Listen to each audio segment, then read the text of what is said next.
Welcome to Playdate for April 2021. I'm here with my two lovely co-hosts in video form this time. If you're watching on YouTube, I'm here today with Tim. Yo. And Keith, the e-boy. Hi. This is our monthly, or hopefully monthly, video game podcast where we talk about what we've been playing in the past month and look forward to the games of the month ahead. Before we get into all that, guys, I want to ask you, it's been about a year of pandemic stuff now, lockdown stuff. I want to ask you guys, what is your favourite album / artist / song that's helped you through the year? Because I know music has helped me a lot, but I was wondering, what has been your soundtrack to this whole experience? Well, for me, it has to be The Black Mages with Nobuo Uematsu. I've been listening to a lot of them on Spotify. What genre are they, or where did they come from in your life? So Nobuo Uematsu, for anyone who does not know, is the main composer for Final Fantasy, or he used to be. Mm-hmm. And his band, The Black Mages, does covers of the Final Fantasy music. Cool. Yeah, that sounds dope. I have a similar one. I'll talk about my favorite album in a minute, but like another thing that's got me through is the I think Rose was the first one who linked this to me, but the Square Enix Lo-Fi album, where they sort of remix all of their game music and Final Fantasy music, has been, especially for somebody who doesn't play a lot of Square Enix games, has been really chill. I have a playlist purely for when I'm playing Tetris, and that's on it, and that it just like unlocks that part of your mind, lo-fi, and just sort of puts you in a trance. So that's been awesome. I love that stuff. I wish more game publishers would like do that, play with their music stuff, because I haven't seen anyone else do that. Officially Square Enix has done those remixes, or yeah, it's on the Square Enix official like artist tab on Spotify is where I got it from. Wow. Yeah. Super cool. Yeah, for me it's just been OSTs across the board. Uh-huh. Things from Zelda to Square properties to Evangelion to just almost anything. Nice. The reason I brought this question up is because I was listening to another podcast that I've started listening to called Inside the Hits. It's a new one that just started, and each episode is a song they go through and they sort of deep dive it. What's really cool about this podcast is they're able to get access to like the isolated tracks of each song that we're talking about, so they get to like isolate the vocals or the bass riff or the synth or the drums and talk about like how that adds to the song. And they've only done like 2 or 3 episodes so far, and one of them was about Dua Lipa's album Future Nostalgia, which released on the very first day of lockdown over here. And not typically my jam, don't typically listen to a lot of pop music. I don't know what it was with Dua Lipa's voice and this sound, but man, that album is top to bottom bangers. You guys have probably heard it. I don't know if you listen to a lot of radio or pop music, but these songs have been everywhere for like years. So one, I already like didn't really listen to radio in the car anyways because Bluetooth. Yeah. But rarely been driving or going out or anything over the past year, so like even less potential access to radio. Yeah. We have a bunch of smart devices in our house, and my mom has one in the kitchen, and she like still likes radio, so that's on constantly throughout the day. So I do get a lot of it from that. But yeah, if I was living in my own house and I don't drive anyway, so like yeah, I probably wouldn't listen to any radio because it's just ads, man. It's just ads and talking. It's too much. And honestly, like it's funny because that is more so when I listened to radio back when I was in college or when I was working, was like if I was looking for news or traffic updates or something that was happening like in the moment kind of, that's when I would listen to radio. Yeah. But then, eventually the radio hosts talk about something that you don't give a shit about, and so you're like, all right, change the station or put on the Bluetooth or whatever. If you really want, you can have that mix. If you really want that mix of talking and music, you can make your own. Like Spotify does that daily wellness playlist where it just like is like a mixture of like music that it thinks you like and podcasts that you think you'll like, and that's been super cool. That's like almost radio. So I've been enjoying that recently. But yeah, it's just like, why bother with radio where it's like generalized for everyone when you can have Spotify AI just decide it for your tastes. It's crazy. It's crazy how good those algorithms are as well. Like, they nail me in my tastes of music. It's odd how they nail me. It's like 1 second I'm listening to Final Fantasy, and then the next it's like, oh wait, you like video games? Here, have some games from when you were barely playing video games that you still remember, and hit you right in the nostalgia. Mm-hmm. It's interesting who decide to put their music up on Spotify. Obviously, Nintendo doesn't across the board, which frustrates the hell out of me. But then you also I think it get, frustrates like, the hell out of everyone. Yeah, but then you also get, like, when you have to go to that extreme, you go to, like, the fan covers of Nintendo songs, and you get, like, some weird versions of them that you've never heard before, and you're like, oh, okay, this might actually be better. There's, like, a piano version of Coconut Mall that someone's done, and I really like it. Oh my god, have you seen the video? Yes, dude. Not to get off topic, but the dude playing the piano while his friends are pushing him through the mall as he's playing Coconut Mall? Yeah. Because my friends obsessed with TikTok have been just Coconut Malling me the whole time. Like, so wait, that's like a TikTok meme? I have no like connection to TikTok or anything. It's like again, I don't use it either, but my friend is obsessed with it, so he just sends me all the good ones, which, like, I get the best of both worlds at that point. But yeah, there was this meme, and it's like still going, I think, where it's sort of like a Rickroll where you'd be watching a TikTok and it cuts and it's like, you've been coconut mauled. Send this to your friends to it's a Rickroll, stick bug, coconut mall, the gnome. Yeah. All that stuff. But yeah, it's just coconut mall and you're like, damn it. Got coconut mauled again. Yeah, so if you want any insight into like how out of the loop I am on pop music, I like avoid it. Yeah. For the most part. Like, it's not even I don't listen to it. I like actively avoid it for the most part. So outside of like the one main riff everyone's familiar with, I had not heard the entirety of Blinding Lights by The Weeknd until like maybe a month or two ago. Like, or probably like a month Super Bowl? Yeah. Yes. Yeah. Well, and I didn't even hear it because of the Super Bowl, because I don't watch the Super Bowl. I don't give a shit. And like Watermelon Sugar by Harry Styles, was not aware of that until a jazz YouTuber that I watch reacted to it in disgust. Like, no, I am a lot of my exposure to pop music is through memes. That's how it filters through.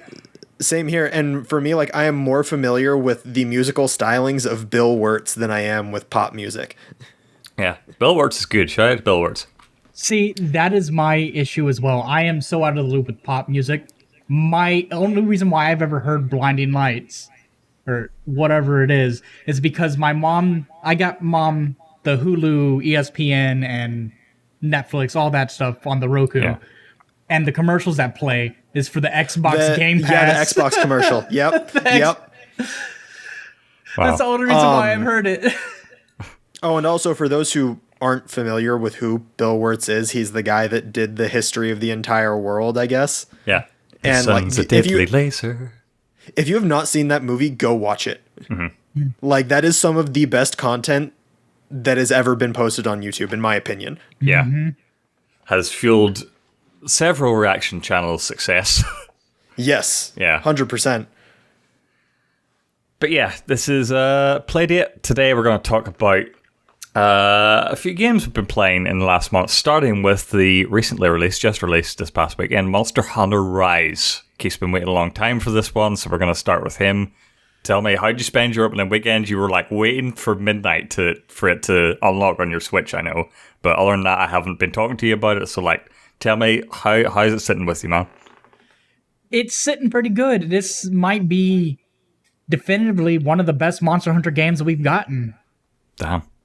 At least in my opinion. I mean, in terms of sales right now, it's sitting behind World, but I personally feel this is one of the best Monster Hunters out there. It has, everything you need. It has the conveniences of World, plus new features. Wyvern riding is hella fun. Mm-hmm. And it just, I don't want to spoil everything because, I got a thing coming up Thursday with John. So I don't want to spoil too much on that. Just teasing for now. Just get a little bit of tease. Yeah, but I'm super excited for that because I'll probably.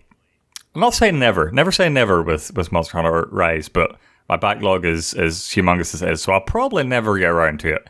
But I'm definitely excited to experience it and whatever you guys do.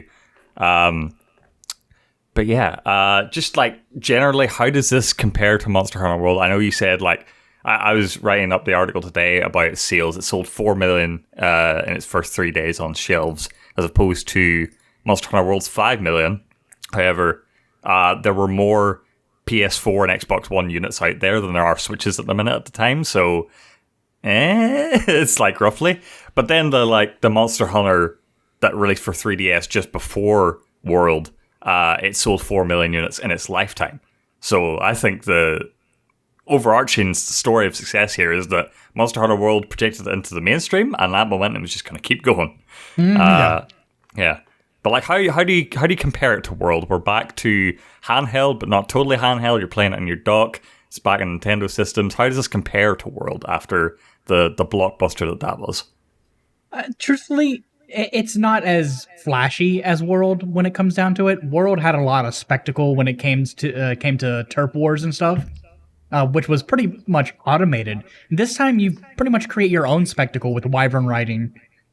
You get the monster down, you hop on its back, and you fight the other monster, or slam it into a wall. It's up to you. Yeah, and so for the uninitiated, it used to just be that there was mounting, which was you could hop on the monster's back if you hit it with jump attacks enough, but you could not control it. It was literally like just a mechanical bull. Like you just had to hold on at the right moments, attack at the other moments, and just it was like a mini game. And this is a mini game too, but this is like you rein the monster in because they have wire bugs now that are for like grappling and whatnot. So you use that to rein the monster in, and you ride it around, attack other monsters with it, crash it into walls to knock it down. Like you can do so much with it. Cool. Yeah, Keith's been sort of extolling the virtues of like how many ways you can play Monster Hunter and how many different playstyles there are, and so yeah, it's cool to see. Like I was browsing through streams a while ago just to like see some variation and sort of like expose myself to it a bit. The first two, by the way, I was like, I clicked on it, like the thumbnail is like a big monster. I'm like, okay, I want to see a hunt. Both of them, like back to back, were just at the scene. I don't know if this is a recurring scene or just the first time they found it, but the girl's making dangos with her cats. Oh, that's recurring. Okay, I was like, it's so you'll basically see that every hunt because the way the game works is you want to go eat before every single hunt because eating can give you certain status boosts. Mm-hmm. And so, yeah, I skip that scene now because I've seen it enough. It looked jolly, and the dangos looked delicious, and I wanted one. But then, I was just looking at all the different playstyles. There were like lancers and people shooting bows and stuff, and it was crazy. Keith, I'm going to ask you, how many monsters have you hunted at this point? I see Tim's face. Tim's looking over like he's got to get the calculator out, the abacus or whatever. Nah, it's not even that. I just got to get the Switch out. Yeah. At the average of 15 minutes per hunt, and how many hours have I played? God, I want to know the stat. I'm going to say anywhere from 50 to 100. Whoa, dude, that's not what I was expecting. I'm actually getting the calculator out for this one. Okay. I was going to ask, like, do you have a favorite out of those that you've hunted so far? Truthfully, I like hunting all the monsters, but my favorites are I like to hunt Nargacuga, which is a giant cat bird. Cool, yeah. And a newcomer to the series, Bishaten. Mm-hmm. He has a nice mechanic where he hops on his tail and starts juggling fruit to throw at you. And if you knock him down at all the time, he just goes, "Oh no," and drops all of his fruit. And you can pick up the fruit and start throwing it at him. Are all the monsters in Monster Hunter? I know it's hard to diverge because like it's hard to make a totally different thing. But I was just wondering, like, are all the monsters in Monster Hunter based on an existing creature, either from real life or mythology, or like mashups of a few of them, or is there any ones that are just like completely off the wall, totally new thing? Some of them are like completely off the wall, but Kezu? a lot of them, yeah, Kezu especially. And a lot of them are based on like yokai, mythical beasts. Some of them can just be based on a dog or a lizard. I just looked up Kezu. It's nightmare fuel. What the hell? Yes, yes, it is. Oh, it's crazy. It's like so Snake for me, Dragon. oddly enough, I think I've done more hunts than Keith has at this point. I beat the single player before Keith did. So, Wow. There's only one reason because of that. But yeah. I've done 93 hunts. Damn. And that's just like successful ones. There's been a couple. Actually, no, I don't know if I failed a quest. I failed one quest, so 94 hunts. Mm-hmm. And so are you generally playing like on your own, with each other, with other groups? together, alone, it's a hybrid mix, you know? Yeah. If I don't feel like hunting with people, I'll just pull up the single player and do a single player. Nice. Yeah, I asked about what kind of monsters they tend to make, because like I always thought one of the cool things about the Avatar animated series is like all the animals in that are just like mashups of two or more monsters, like badger moles or whatever. And I always thought like in a video game it'd be fun to just explore what weird things they come up with, which I guess is sort of like what Monster Hunter is, like what thing am I going to run into next? But I suppose like they're a recurring one through the series. Do they ever like upgrade them from different games, or like are you ever shocked about like visual changes in different monsters? Those usually come with like deviants and apexes and stuff like that. Which so like you have Rathian and Rathalos, which Rathian is the female version and Rathalos is the male version. But then you have Dread King and Dread Queen, Rathian and Rathalos. Right. Or well, Rathalos and Rathian. Which are like bigger versions. And so I know like Dread King Rathalos, his wings get, if I remember correctly, they get some degree of like bioluminescence to them, almost like he's got flames running through them. And then Orochi Kirin. So you have normal Kirin, which is like a white unicorn, and then you have Orochi Kirin, which is like a black Kirin, and same with Black Diablos, which I can't remember if they had a Black Diablos in the Monster Hunter movie. I haven't seen it yet, but I can't remember if they showed one in promotional material. I think they might have.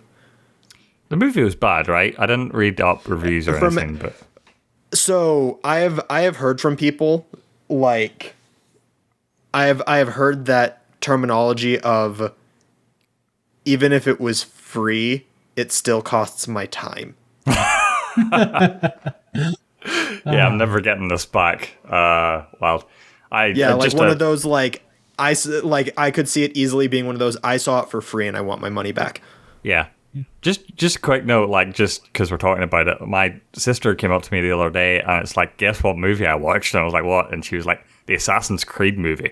Like, she doesn't play video games at all. And so I was like, what did you think? And she loved it. And I was like, well, I guess that's good because you're only going up from here in terms of like what there is out there. Somebody has to love it. Yeah. It's like the people that like the Resident Evil movies. Yeah. And I get like some of them like the Resident Evil movies because like they might have started, I can't remember if they started before Resident Evil 4 came out. But like, yeah, the Resident Evil movies came out at a time where like the games didn't do the action justice necessarily. Yeah. So like an action movie was like, oh, awesome. Now we're in an era where games can very easily do the action justice and more. Yeah, or outdo in some cases, but yeah.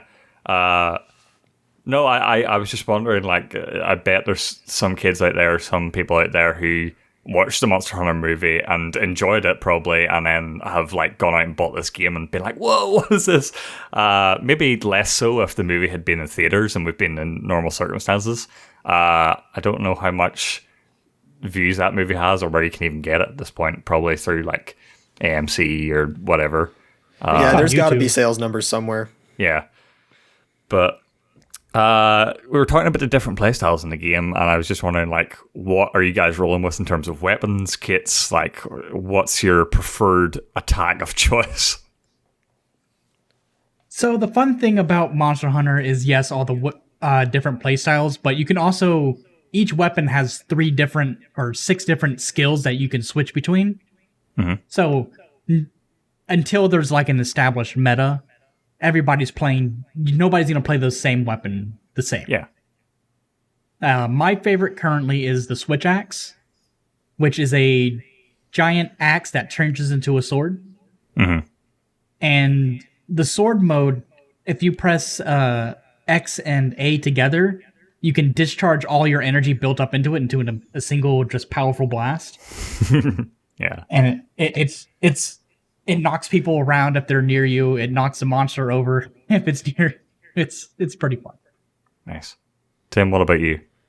I'm using a longsword, which is what most people will see as just a giant katana. I'm keeping my old main weapon, the charge blade, as a backup. Charge blade was like you had a giant shield and a smaller sword, and you could basically charge up files using the sword attacks, then dump those charges into the shield to make it stronger. Nice. And then you could use the shield to charge the sword to make that stronger, and then you could turn them both combined into a giant axe, which then got both sets of buffs and could dump any extra files you had out as damage. Nice. One of my favorite things in video games with sort of different weapons is if I can get my hands on, like, it's usually daggers, but basically any, like, sword or anything where the more damage I do, like, I get some health back. Is there anything like that in Monster Hunter where I can just, like, constantly be on the attack? So, dual blades. Okay. You've seen Attack on Titan before, right? Yeah, I can't get through it because I just don't have blame grief you. with that show. Yeah.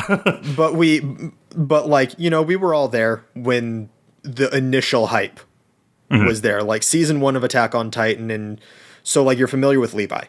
Yeah.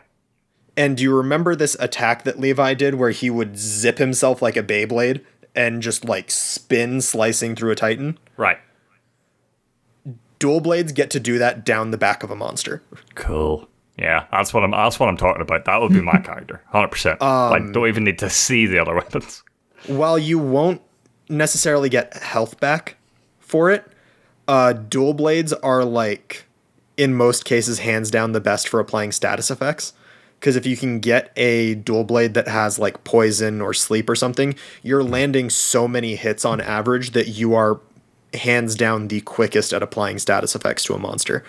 Yeah. So if you want someone who's attacking while also being effective as a support, then you want a dual blade person. If you want just support, then like guns and bows have coatings for their bullets and arrows that can do the same stuff. Yeah. But they're not going to have the same kind of damage output the dual blades will. Yeah, that's generally how I like to play games like this, where I've like multiple combat options. I like to do lots of damage, have some utility, but like low health or whatever. And like normally, whatever games I've played do them pretty poorly. Like an assassin type is never as quick as I feel like they should be, or enough to like warrant them over, say, a tankier character. But yeah, it sounds like if I was playing an assassin type in this game, you know, it would have some purpose in the group, which I like. Yeah, So and like longsword is just the epitome of what I've come to like in games for me, which is that idea of you'll basically be untouchable if you master this, but it's like mastery. Because so like the idea of an EI slash, which is a common like samurai trope, it's Ghost of Tsushima, the duel system, basically, where you have the sword put away, and as you walk up, as you see the attack hit, you slash through. Yeah. So the EI slash in this game is if you attack and you're holding R and you press B, you'll sheath your weapon and you'll sit there in stance ready. And if the monster goes to attack you, if you time it right, you'll go through the monster, not take any damage, and you'll see this like globe of slash effects where the monster is, and it'll just get like hit a ton of times. Yeah. But I like that you mentioned you still have to time it. It's not just like an automatic counter. No. Yeah. Monster Hunter is full of those. You have to have perfect timings. There's the shield weapons like the sword and shield, the lance, the gun lance, and the charger blade. They have a special system called guard point. That if you're slashing with your weapon and your shield is up at the same time, if the monster hits you, it'll count as if you guarded, but you still get the attack in. Nice. Yeah. But it has to be like within a specific frame window of the attack where the shield is at the front of the animation. What's the because there is like some sort of like story and cutscenes and the world you inhabit in this monster. You're not just hunting monsters for the sake of it. What's it like this time around? Because I'm never familiar with what like the Monster Hunter story narrative is. So does this add anything? Is this like a huge impact into the series overall, or is it just like dumb fun like the Dango scene I saw? I think it's significantly different. It's significantly different. Usually, the old Monster Hunter games kept the story separated between hub and village. This time, the village only goes so far. To really get the full story, you have to do the hub. Right. Which is online. Which is online and a little bit harder. And I don't want to spoil anything because the cutscenes are really significant. Yeah. But you'll go through the same phases as you would in the village quest. Oh, I gotta hunt a certain number of monsters and get my urgent quest. And then with my urgent quest, I gotta hunt a specific monster. Maybe I'll get a cutscene between then. Ooh, now there's the new Rampage feature they added. Yeah, you get this whole story behind Rampages and Magnum Malo, which they told us in a trailer. But now they've added in the hub. I've never seen cutscene in the hub before, so they've added cutscenes there. Nice. There's also the nature of like before World, Monster Hunter story-wise was always just like, okay, the guild has sent a hunter out to this random fishing village to help deal with their monster problems. Yeah. And you just go and you hunt monsters to help keep the ecosystem in check. With World, it was like, okay, there's a whole fleet of hunters moving out to this new world. Yeah. And so you're just a hunter in this fleet, but you end up just being the star hunter. You rise to the top and yeah, that is essentially what it is, the chosen one. Yeah. This game sets it up so much different.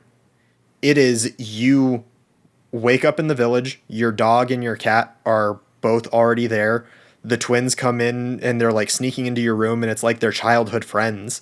Like, so it's very obvious, like your character has grown up in this village. Yeah. And knows everybody and is on friendly terms with everyone. Like you are entrenched in this society already and have been raised by like the village elder and other people to be a hunter. Yeah. I like that. It's like additional stakes. It's not just a contract. You're protecting your home. Like that's right. And so it's like the beginning of Rise is the day that you officially got your hunter's license. And so everyone's like, hey, go talk to so-and-so so that you can eat and get ready. And like, there's all sorts of interactions and like even characters where they don't tell you about the character, they'll drop things like there's a hunter that's in the hub who sometimes gives you quests and her name's Ayame, I think. And her whole thing is like, I think she's a hunter from another village and they just like drop these little story bits as you're talking to her for quests. Like she, I think is a hunter from another village. She can't leave and she can't go hunt because like she has a leg injury or something like that. And so that's why she gives you quests to go, like, help get the parts for a weapon that she wants to make for the hunter that she's tutoring. Like, and so, you know, when you make her that weapon, she goes and requests the blacksmith to make it. So now the blacksmith knows how to make that weapon, so you can go make that weapon, and that's how you get the quest reward.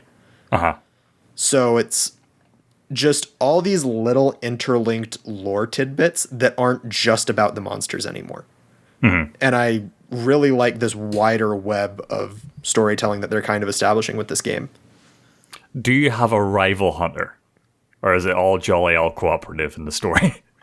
It's jolly cooperative so far. Yeah. Okay, yeah. I was just like... you had a rival, but it was like never a rival because they were more... It wasn't as much a rival as much as it was like... A dork. When you're watching an anime... when you're watching an anime, like...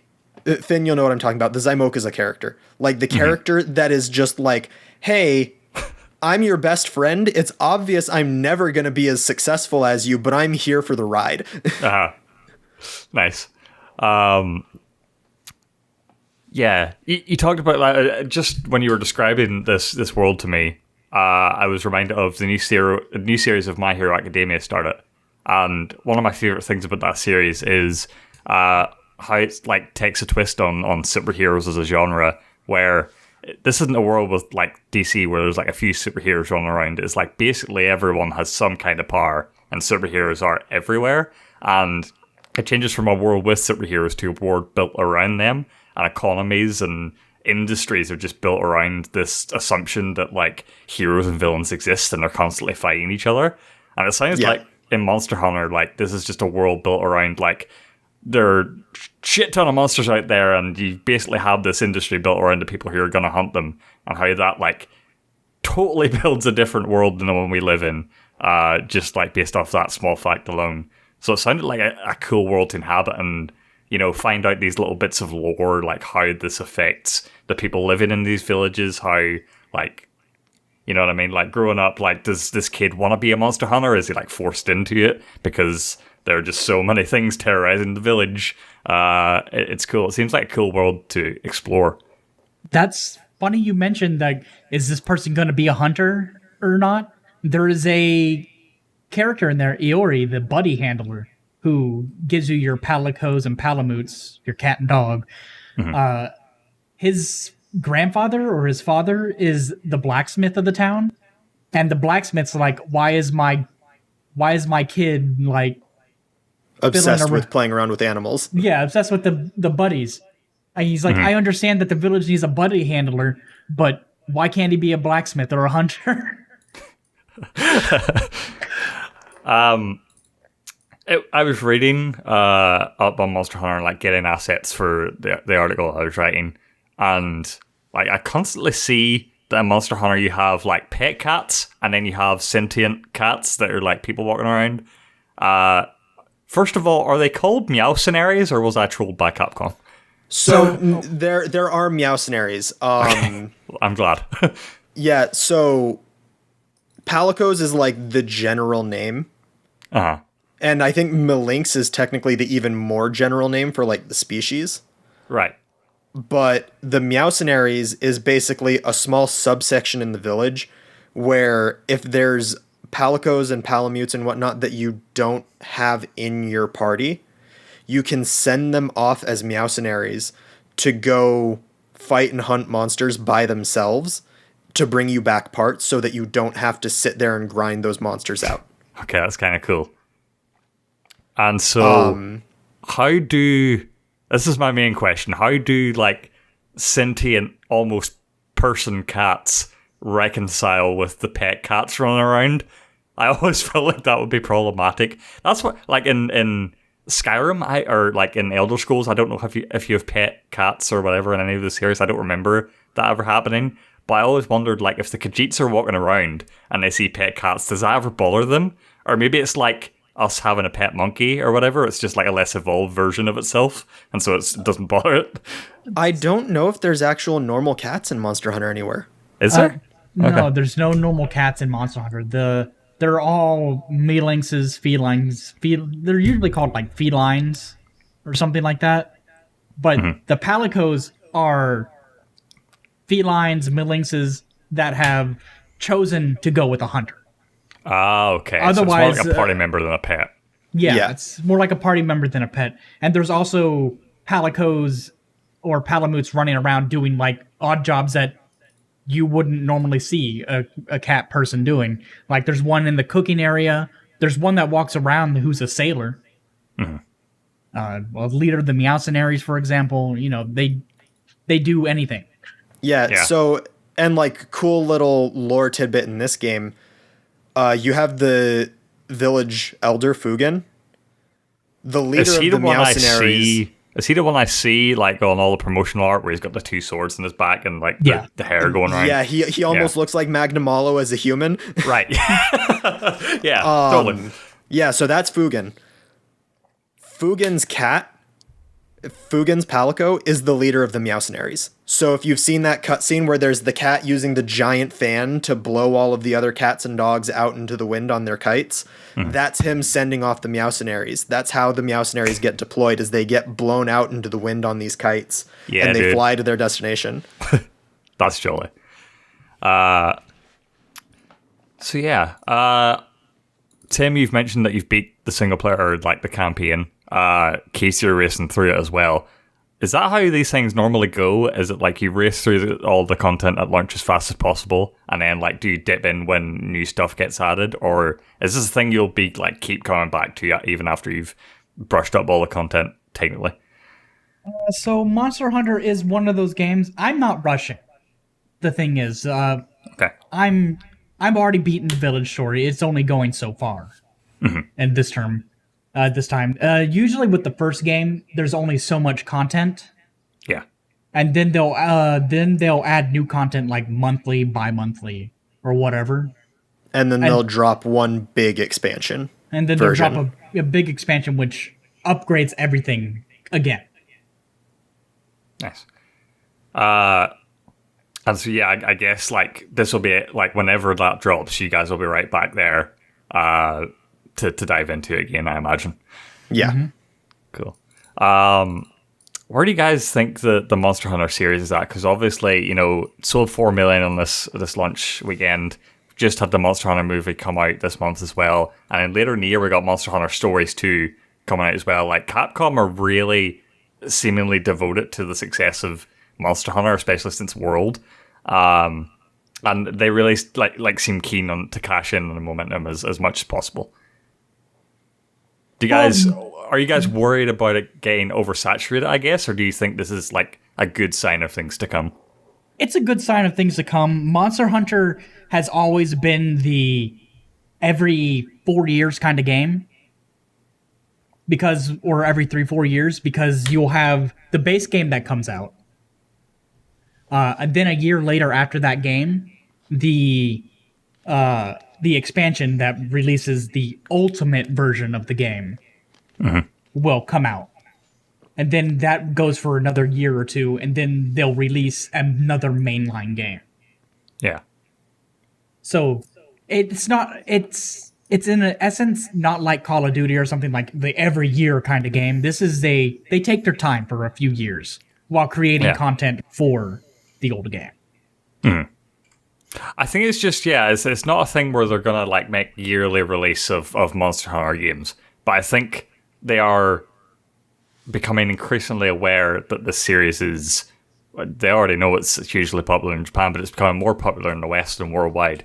And so maybe they're trying to figure out different ways they can use this IP. Like, as I mentioned, they had the movie there. They had that thing a few years ago where they crossed over with Final Fantasy XIV. That was pretty cool. So like, maybe there's like just different ways you can use. Like maybe there's a Monster Hunter card game in the works, or I don't even know. That might just be a thing that Capcom are working on a secret. But like, I feel like they're gonna try and figure out different ways they can utilize this property. Maybe a Netflix series like they're doing with Resident Evil and other things.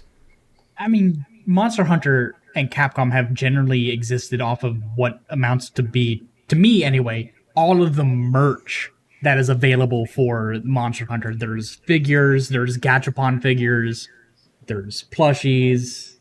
Yeah, There like is excessive amounts of merch for this game. so Maximilian Dude, someone we're all familiar with at this point. World, so he has talked about this on stream in like the recent months. He had tried playing Monster Hunter like when it was first becoming a thing, and he couldn't do it. It was clunky, it was hard to play, it was like half of fighting a monster was fighting the game.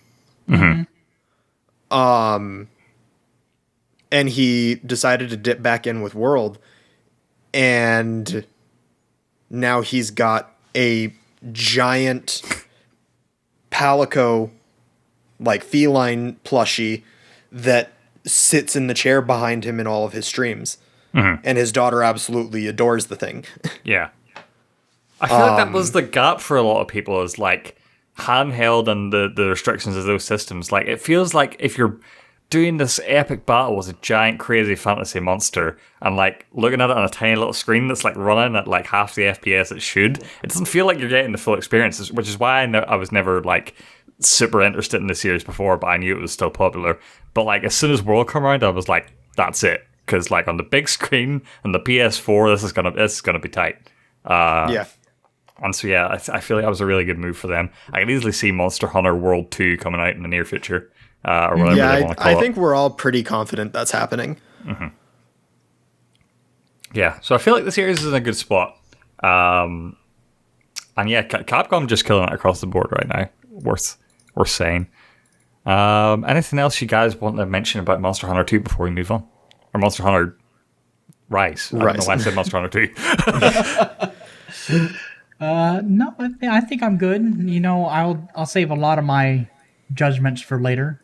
You know, it's still pretty early in the game's life cycle. Yeah, my only criticism of the game, a couple. So one is not 100% my criticism. It's more criticism that one of our friends has with the game, which is, while they have not necessarily made the gun weapons worse in this game, they've taken out a lot of the depth and complexity of customization that they had in World, which was something that was entirely unique to those weapons that no other weapon had. Like, no other weapon had the level of depth and customization that guns had, because guns had modifications and you could tinker with the guns to zone them into how you wanted the gun to play. I don't think that it's necessarily a bad thing objectively that they're gone. Yeah. Now it's more like a gun will play this way and you know it. Like, there's no... Like, you know what a gun player is going to be doing if they come in your game, basically. There's not going to be 50 different gun players playing 50 different ways because they've come up with 50 different mod sets for different guns. So I get why they may have drawn back the scope on that. Yeah. But I also understand why it's disappointing to players. Yeah. It definitely seems like a balance thing. And I was wondering, like, maybe Capcom were looking at it and they were like, okay, there's so much things you can do with guns, so much customization with guns.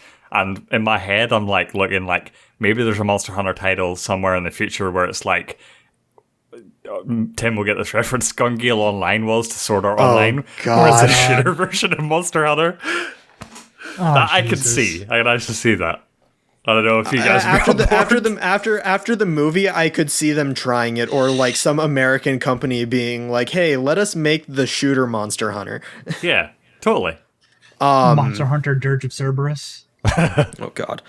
But then we get to like what is my only potential complaint with the game, which is the roster seems small. I can't remember how big World's initial roster was for monsters, but I feel myself wanting more out of this game's roster because, like, for me personally, like, there's returning monsters I like. There's some monsters that I miss that haven't shown up in the game yet, like Kirin. That we know of. Kirin isn't in the game right now, and Kirin's been like a near staple of the series since Monster Hunter Freedom Unite. which is like the old PSP game. So it's a little weird to not have it in a game to me. Yeah. And they also don't have, that we've seen, Devil Joe, which has been in like every game since he was introduced to the series. I mean, we also got to consider that we haven't completed the hub yet, so we don't know completely what's going to be happening. Yeah. Yeah. And also, this is like version 1.0. Like, obviously, there's expansions and stuff down the line where characters can reappear and stuff. Yeah. I'm gonna. So, as a final note for the Monster Hunter world, I'm gonna chalk it up to developing during COVID times, because I know it shouldn't be an excuse anymore, but it still is a big deal that's going on. People are still remotely working and stuff like that, and COVID probably halted their development in some way. That's why the first big expansion says multiple new monsters. So we don't know if there's going to be them just releasing a buttload of elder dragons for us to fight come the end of April. Yeah, like April's when Chameleos is hitting, right? Yeah. Yeah, so like Chameleos was never in World. I don't know that he was even in Generations. He was. Okay, he was. Mm-hmm. But he hasn't been like a super staple, right? He's been kind of dropped here and there. I'm not 100% sure. But he was like an OG one, wasn't he? He's like pretty old school Monster Hunter.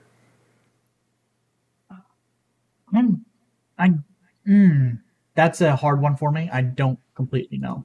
Testing his knowledge. You got him, Tim. You got him on the ropes. Look, I only started with like the PSP one, and I played that for like an hour and was like, oh my god, this is so clunky, and I returned it. And then I got back into it at, I think, 3 or 4 Ultimate. Yeah. Yeah. So Chameleos was introduced in Monster Hunter 2. So back in 2006 on the PS2. Okay. So definitely like classic monster that they're bringing back. Yeah, and Casey, so it gives me hope. Yeah. Casey mentioned that, like, yeah, obviously the pandemic is still a thing. And, like, while, like, certain adjustments can be made, it's never going to be, like, development across the board is never going to be at the level it was pre-pandemic. There's only so much you can do. Luckily, Monster Hunter was able to release in the state that it was, where I haven't heard anything about it being, like, poorly running on Switch too much. There are some issues. Okay. There are some issues, yes. Like erasing your saves if you put certain emotes on your hotbar. I bet there was, like, obviously there was no test for that, and, like, why would you even test that? But yeah. Yeah. And I've only run into one, like, actual visual glitch, which is, so there's, a trading system in the game where, just like the Meowcenaries, you can stuff your cat or your dog into these tiny little barrel subs, like these submarines, and send them off to other lands to go trade and bring you back items. Nice. So the first time I send them out on this, the barrels don't render in the cutscene. So the dog and the cat are sitting there floating in the air, and then they go sliding out into the water, and they're not in a barrel or anything, so you just see them sink under the water as they leave. So it's just like this cat and dog are getting pulled down into the depths. Yeah, you just hear them go. Yep. Let it sink down in. Oh, that'd be great. That's so funny.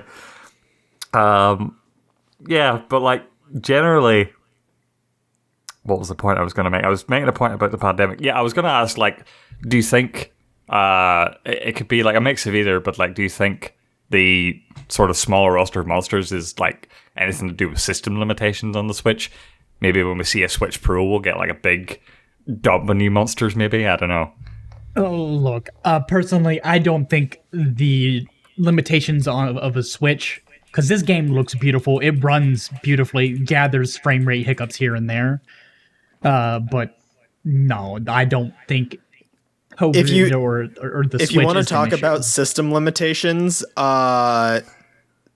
explain to me why Generations Ultimate has 93 monsters in it. Yeah. Okay. Yeah, fair enough. And it's like, Even like you look back at the original Pokemon, it's like, how did they get 151 stupid things in that little machine? Like, crazy. I have seen a video on that, and like the memory manipulation and like the way that the bits of information to draw the pictures to the screen were codified, it's insane. One of my favorite things to go down a rabbit hole in on YouTube is like just like early console memory manipulation and squeezing as much as you can into like little small bites. It's crazy. I've seen something similar for Kingdom Hearts. There's a guy that's now going back and like dissecting and recreating aspects of Kingdom Hearts' engines over the years. Goofy is actually just 36 polygons. It's crazy. It's well, so the games like Kingdom Hearts 1, we're talking about like 2000, 2001, like very beginning of PS2, appeared to have like real-time lighting effects. Whoa. But it didn't. Yeah. They had it set up so that basically there was an invisible collider around light sources, and hitting that collider would cause basically like a lerp of Sora's texture to have a different lighting texture on it. So it was not actually getting lit, but they were changing his texture to make him appear lit by that system. It is mind-boggling that someone wanted to put that much effort into lighting in a game on the PS2 that they would like. It's crazy. I love hearing about developer cheats and all this kind of stuff. Well, you got to get the lighting if you're dealing with lighting if you're dealing with Disney properties. Those things got to look fresh. Yeah, you know what I mean? That's true. And I say that really like do you ever go back and watch Toy Story 1 and how just horrific those things look? It's like, at the time, it was like groundbreaking animation. How does this look so good? And now it's like, whoa. Yeah, he looks kind of freaky. And now you see Toy Story characters in Kingdom Hearts 3, and they look better than they did in the original Pixar film. Yep. Yeah, totally. 100%. Bringing it back to Monster Hunter, I meant to ask you this at the start, Keith, but I forgot. Just like, paint a picture for me. Friday, like, night of release. How did it go? Did you stay up to midnight? How long did you stay up? Like, what was the initial vibe of that? I always love to hear about launch day hype. So, let's flash forward to a week before release. Okay. The game comes up for preload a week before release. And it's like preloaded and ready to go, version 1.111, whatever. This is not some Nier Automata numbers.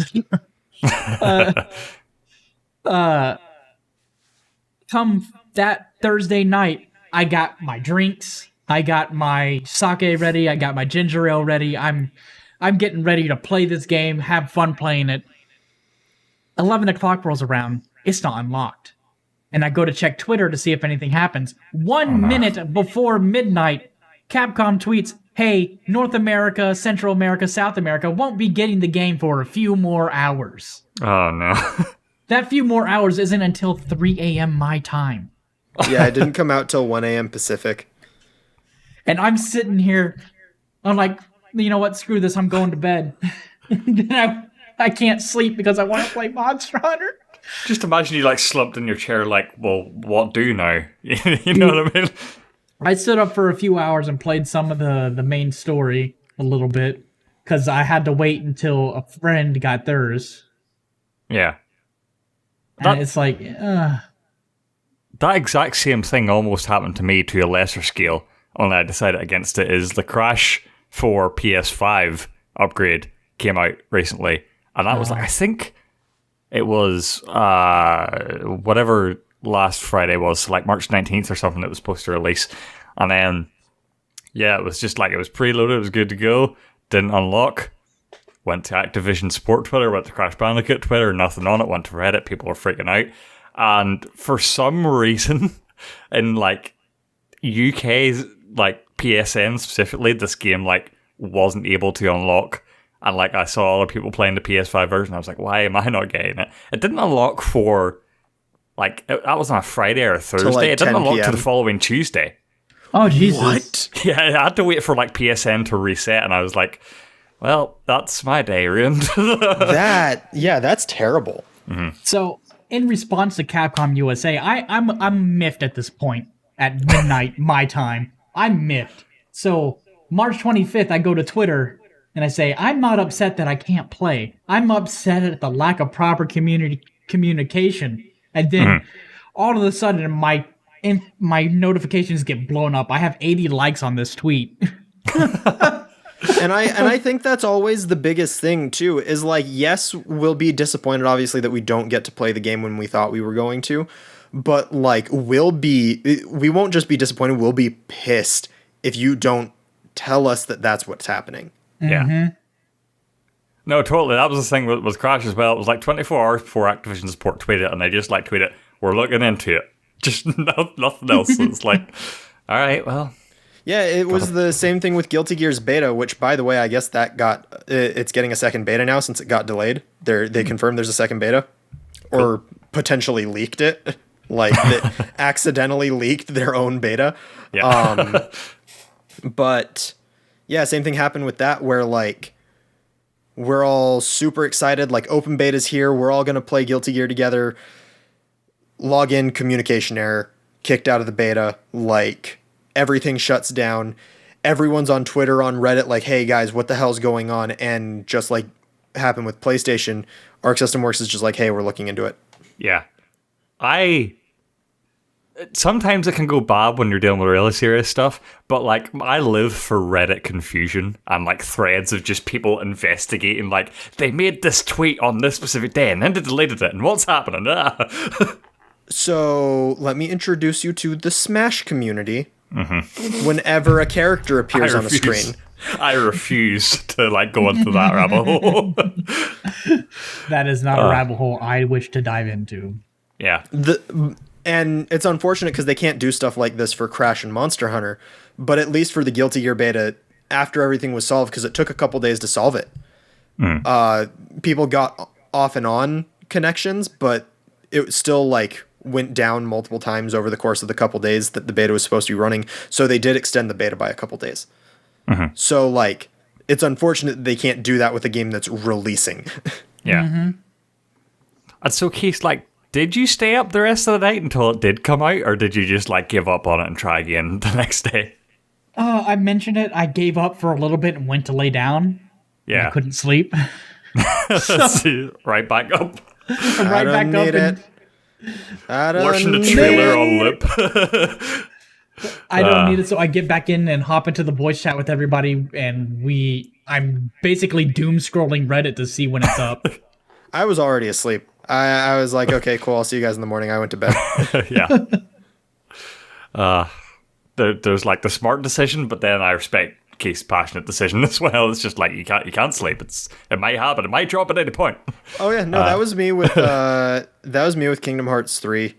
Yeah. I remember like I actually had classes the day it released, and I just like pulled an all-nighter, stayed up, went to class, drove back home, kept playing it, and I fell asleep like just before like the final world, just because I was like, okay, I'm not a teenager anymore, and I'm kind of tired.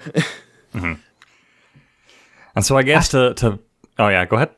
I'm no spring chicken, but watch me chug a monster and keep going.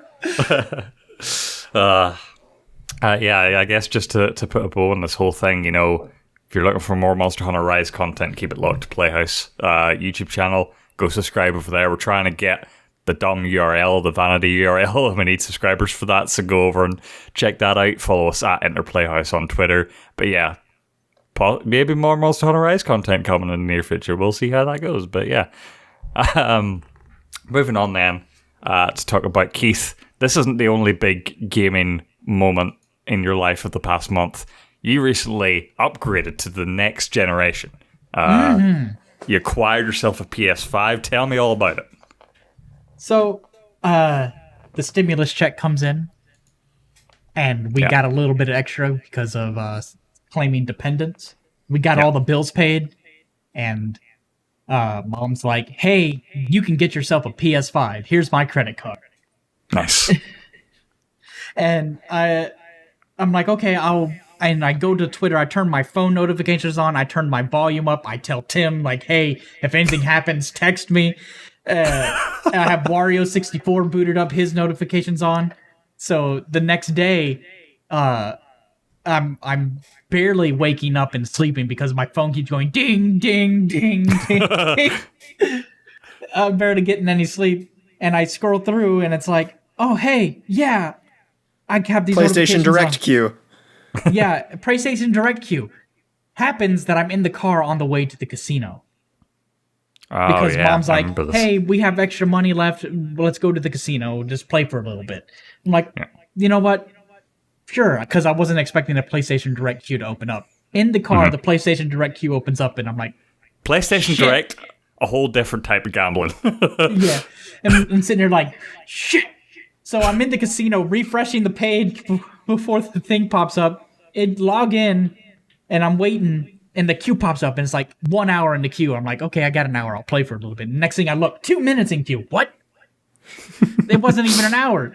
And it opens up, and mom's like, hey, I need my card. I want to get a drink from the bar. I'm like, here, have your card. Make sure she comes back. And I'm putting in all the information I can except for the credit card information.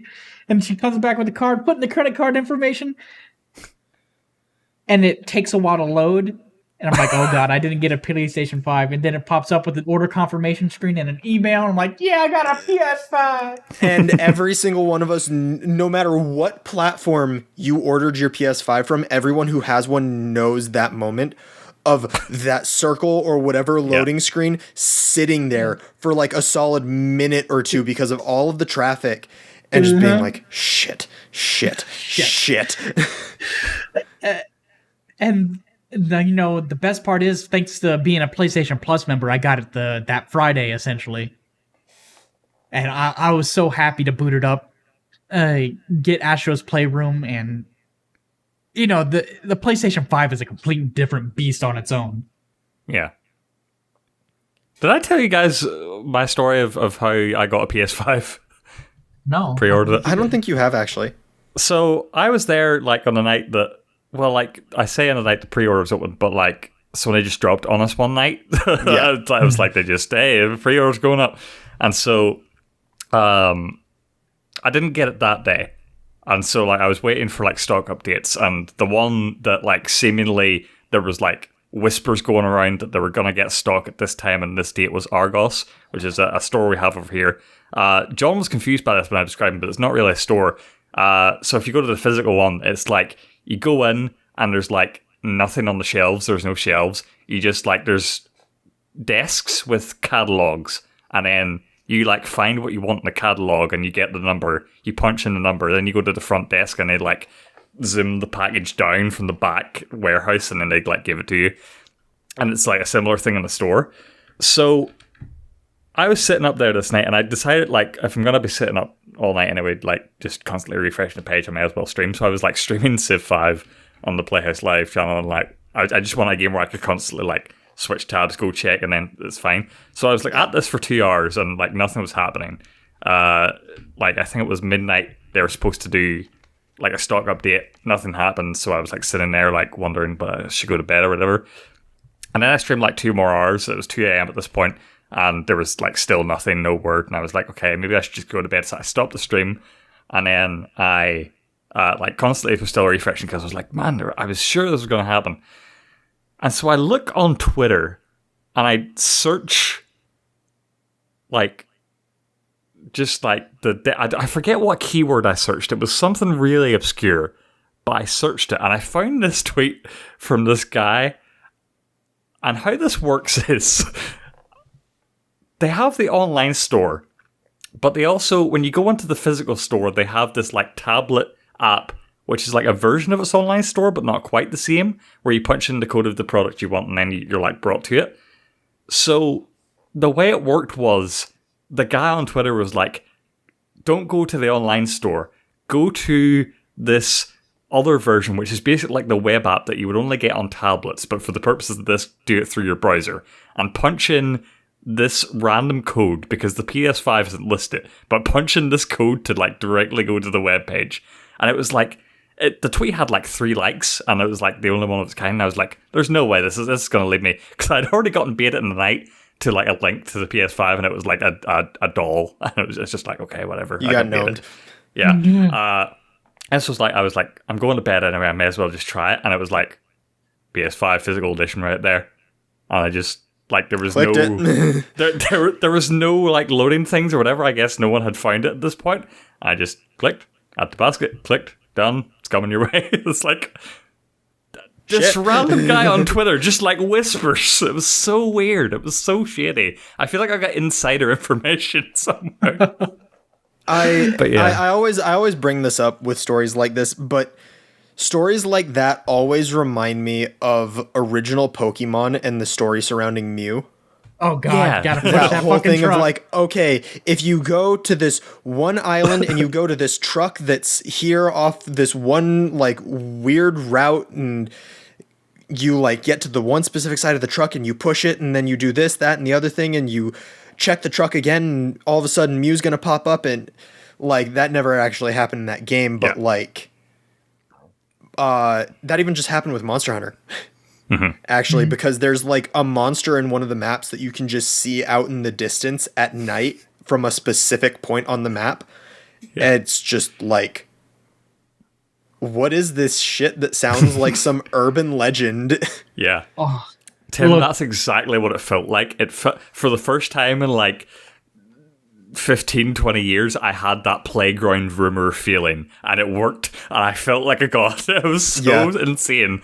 Oh, I love that feeling. Urban legends, dude. Playground legends.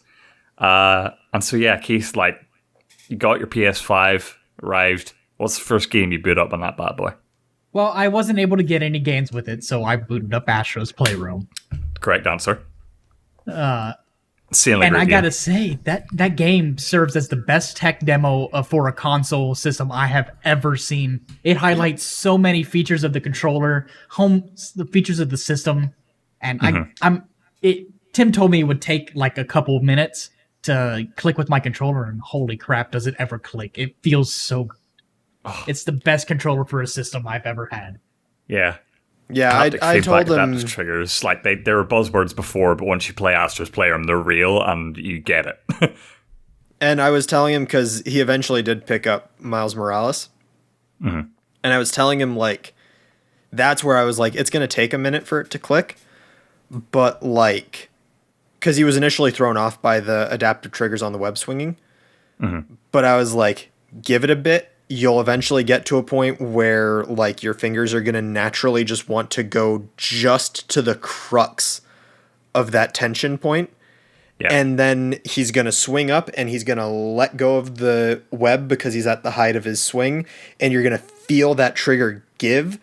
And you're going to suddenly start getting more and more into this flow. Yeah. And like that's what those adaptive triggers are going to do for people, is it's going to get that flow going. It's going to make things, you're going to feel what you're doing. That's what it is. I especially love the vibration. Yeah. Super, super good. For me, like it's like different games, I'll like forget haptic feedback exists, and then just like one little instance I'll like be like, oh, that was cool. That was a moment. Like I've been playing a lot of FIFA recently because I just want like brain dead game that I can just like play. So I'm playing through like just football game after football game, and like there's a way they use haptic feedback in it where like your player's running and he runs out of stamina, and so there's a chance when that happens that he'll like kind of trip, and when he trips, like the trigger, like you have it locked in to sprint, and it just like throws you off. It kicks out.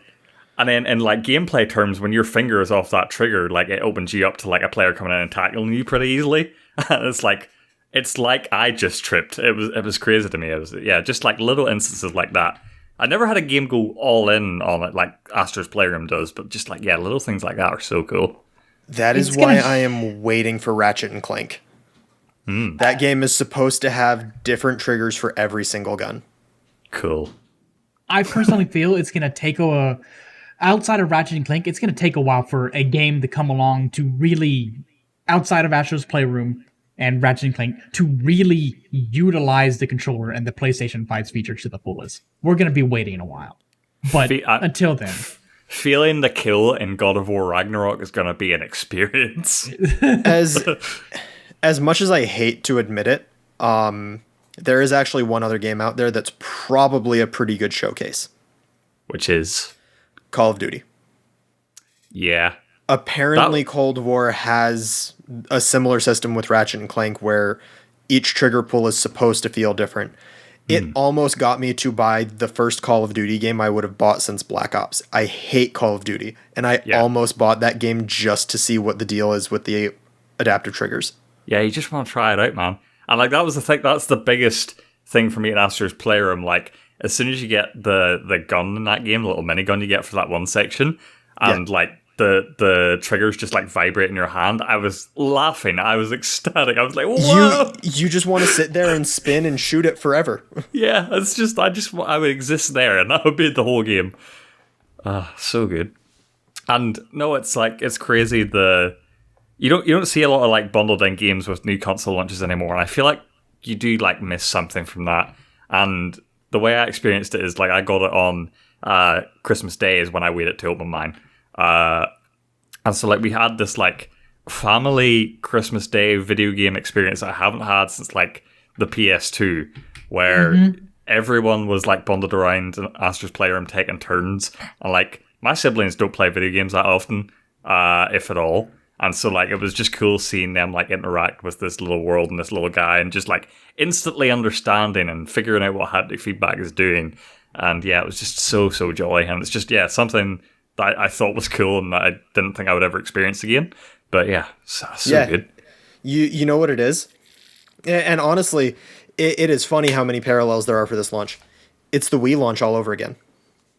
Yeah, it was totally Wii Sports. It was like this crazy new thing that you just want people to try and just like hold this and try it. Yeah. Yeah.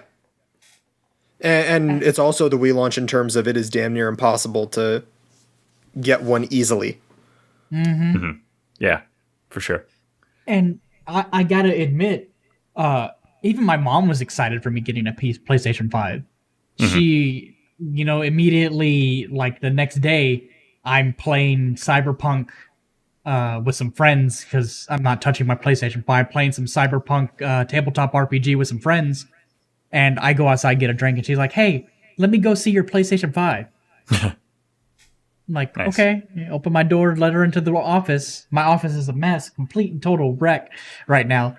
And she's like, oh my God, this place needs to be cleaned. But she looks at the PlayStation 5 and says, oh, that's neat. Yeah. What did she play? Or did she touch she didn't anything? Play. She doesn't she can't handle 3D games very well. So I'm thinking on reformatting my PlayStation 4 and maybe finding a way to get some old Sonic game or something for her. That'd be cool, yeah. Sonic Mania. Sonic Mania, dude. Just, what a game. But yeah, mentioned that you've been playing Astro's Playroom. Also, like Tim mentioned, you've been playing Miles Morales. How's your experience in that? I haven't played much of Miles Morales. I'm not too far in because, Monster Hunter came out a couple days after I got it.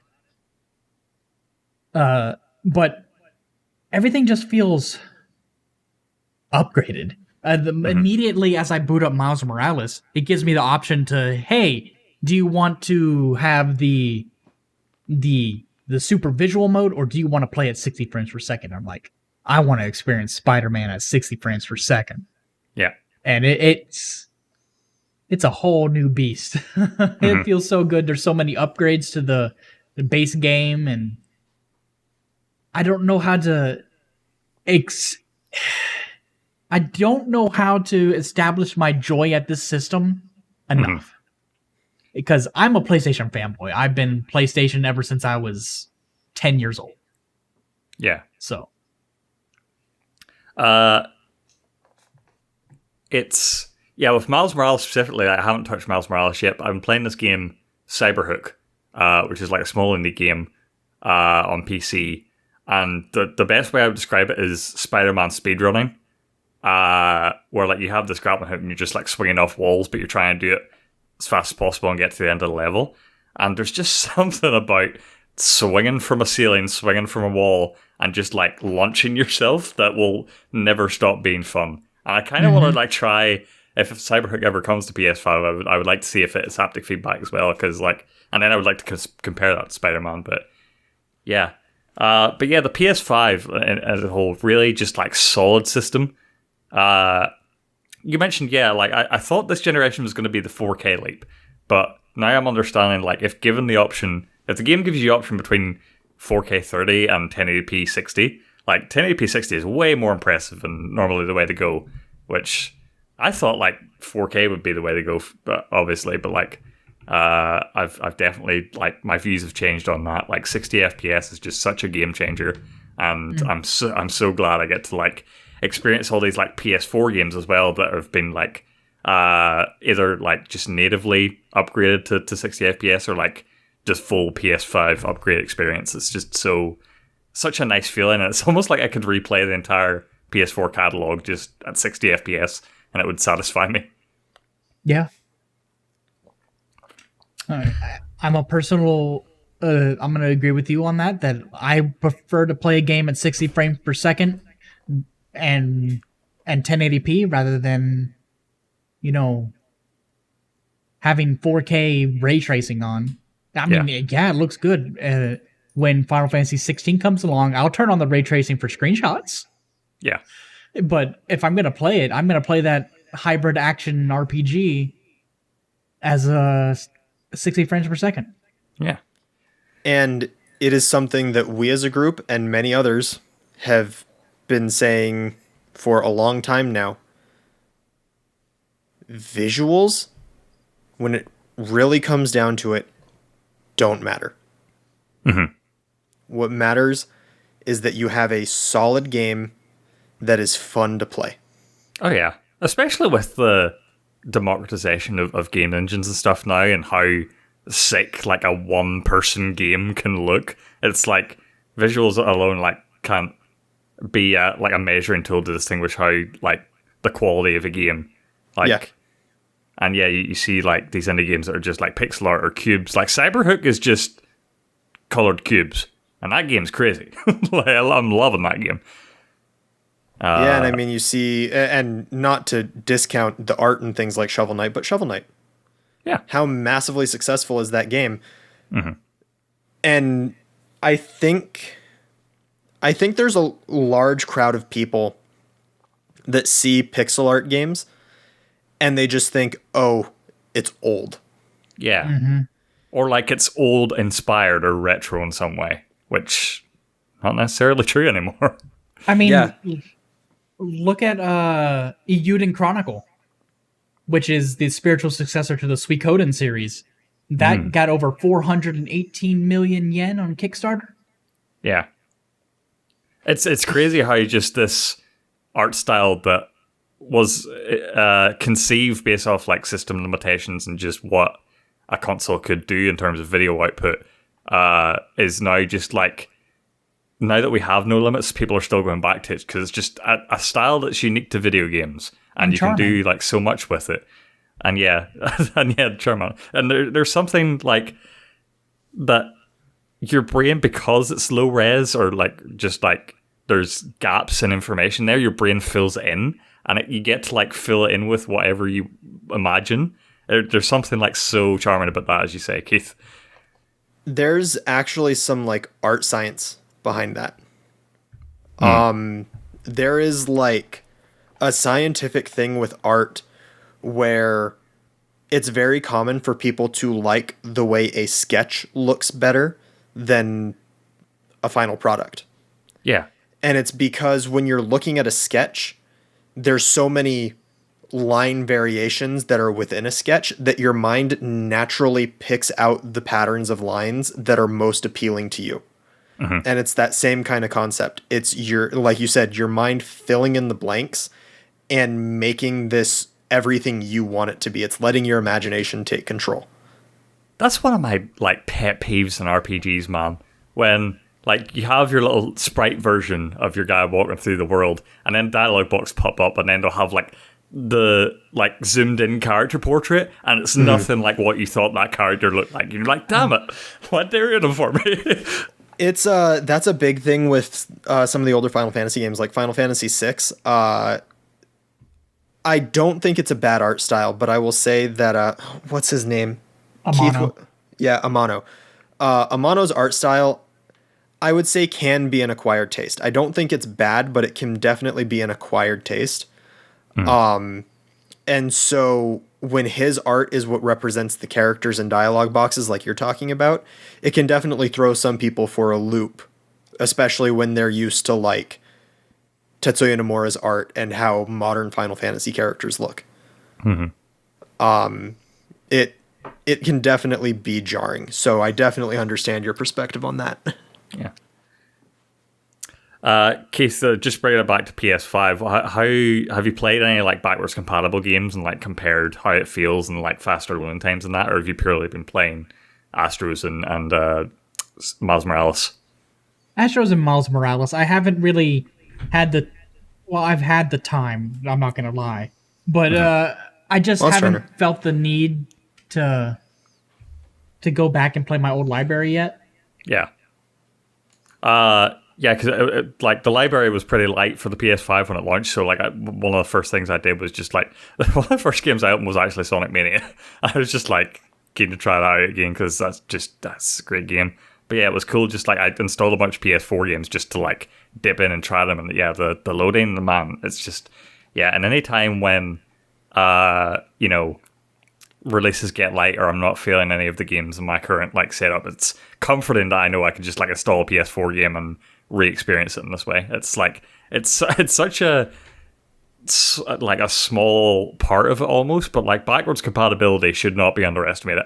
And like there's the big talk this week of the PS3 Vita stores all closing down and no offering of backwards compatibility for that. Man, I just wish they would let me play PS3 games, PS2 games, PS1 games on the PS5 and just like try them out again. And I was going to say at the same time we have that patent regarding the emulation and trophies. Yeah. God, I hope there's some news on that coming. But yeah. Yeah, I hope we're getting some emulation on the PS5. You can head to playhouse.news to look at the news breaking on that of the PS3 stores closing. And you can also check out Playhouse Live. We did just this week, me and John sat down and talked about what the implications of that are. Keith, anything more to say on the PS5 before we move on? Aside from the fact that the emulation news, I'm really hoping they start bringing like old PS1 games and PS2 games, maybe PS3, to the PS4, PS5, not PS4. I'm stupid. And give us those trophies. And I want to go back to an old game. Let's say Legend of Dragoon. Yeah. And get trophies based on what I do. Mm-hmm. I feel like I would want that as well, but the games I want to platinum retroactively are probably like a bunch of licensed games that will never make its way, or like no one would make trophies for, like flushed away for the PS2. I'd be like, I'd totally be down to platinum that. Man. There is one thing that I've thought about, because like we've seen some instances of what the controller can do, but I don't see a lot of people, maybe at launch there were, but I've seen it kind of drop off. I don't see a lot of people talking about like, what could we use this controller for? And one thing I think about is like, I think it'd be a really great application is games like Crypt of the Necrodancer, where you can feel the rhythmic pulse in the controller as you're playing. Yeah. Or like, so we've all experienced it at this point. Sorry to people who have not played Astro's Playroom yet. Like, it's hard to describe it, but when you get to that intro screen of Astro's Playroom and the light shimmers across the letters and you feel that shimmer go across the controller. Yeah. So now imagine that you're playing something like an old Zelda game, like A Link to the Past. Say you have an enemy whose gimmick is jumping, smashing down on the floor, and they create a shockwave that you have to jump over. This is still all top-down view, but you feel that shockwave spread through the controller. Yeah. Yeah, Tim, I'm liking where your head's at. So, like, I really hope that we start seeing more projects like this, and it's going to be difficult, I think, because I also think that the main studios that are going to create these more unique experiences are not the AAA studios. I think it's going to be indie developers. And I just hope that the development environment for this is very hospitable to indie developers. I really hope it is. Yeah. Because, like, it's weird as well, because obviously PS5 DualSense out of the box has these haptic feedback things and adaptive triggers and stuff. Xbox Series X, the standard controller you get for that, doesn't have any of that. However, they do have it on the Elite controller, which I'm not sure what the base and percentage of players who have that for their systems are. But, like, yeah, third party, there's, like, very little incentive. Other than the fact that, like, well, I assume there's more PS5s out there still than Xbox Series X and all, even taking into account the fact that the supply for both is, like, really restricted right now. But yeah, I feel like maybe as the PS5 player base increases, there's more incentive for third parties to go, okay, we will implement some, like, haptic feedback stuff in here and try and take advantage of all of the DualSense can do. But yeah, it's also like, why bother when the Xbox won't get it? But yeah, it's weird. So now, and then of course that'll always inflame the war. Yeah, you develop a haptic feedback thing, and then everyone else is like, "Why are you developing games that are meant for the PS5? Make things for other people." Yeah, it's can't make it if you don't have it. Anyway, moving on then to Bravely Default 2. It's been a big month for Keith. How's this been going down for you? Well, I've beaten it. Nice. I was wondering if you were able to beat it in time for Monster Hunter Rise, but it seems like, yeah, I shouldn't have doubted you. Yeah. Just like pop off about it. Yeah. Well, I streamed all of it except for my grinding. I really enjoyed the game. It felt good to grind in that game. I wasn't overly bored doing stuff. The jobs were unique. I don't want to spoil anything because that game is still fresh and there is still spoilery-rific stuff in it. Yeah. I expected the plot twist because I played Bravely Default 1. And with those type of games, you're going to expect a plot twist. So, on there. The towns and environments, visually stunning. I mean, they're beautiful. And if you can get past the clay doll looking characters. I hate to say it, I really can't. I watch trailers for that game, I see the environments and like, that's cool. I see the weird heads and I'm like, I'm out. So I do want to chime in on this real quick. Okay. I was the same way. I went back and played Bravely Default 1. Yes. And it's similar art style. I'm more appreciative of it in 2. It's far less jarring in 1 because 1 is on a 3DS. Huh. Okay. Like, you're more accepting of things like that can also be very obviously, like, things done for stylization purposes because of system limitations and whatnot. Yeah. Mm-hmm. So, when you come to look at it from that perspective as an origin for it, you come to be more accepting of it. And so, like, I'm more appreciative of seeing it in Bravely Default 2 as as maintenance of that art style from a game that had that art style born from the system it was on. Yeah. That's all. I can't get past art styles like that. Like, one of my favorite anime is Code Geass. And initially when I watched that show, I was like, the Jack Skellington character designs where they're all tall and thin and like weird. It freaked me out at first, but like 3 episodes in, I was like, this is normal. So I bet if I sunk like 3 or 4 hours into Bravely Default, it'd be like normal for me. Yeah. Just the style thing. But yeah, when I see trailers and I see that guy that you see where he's like a bandit looking dude and he's like got the headband on and he's like muscly dude. I don't know his name, forgive me, but like he is like I don't know whether you played in English or Japanese, but you hear his voice in the trailer in English and it's like, that's not what I expected for that character design, but I guess I can move on from that. I played in English. Okay. Yeah, I know. I was watching you play the demo a while ago and like you were switching between trying things out, but yeah, I guess you stuck with English then. Main reason why I stuck between for English is mainly because I was streaming. Yeah, And secondly, like if I had to turn my gaze away from the screen for a second to check on something, I could still understand what's going on. Yeah, exactly. Choosing whether it's like in video games or whatever, in anime or whatever, whether it's dub or sub, is usually like a laziness thing for me. Like whether I just want to zone out or like whether I do actually want to read and take it in. Obviously, the quality is a big thing as well. If a dub is terrible, I won't like force my way through it. But yeah. So like, without spoiling anything,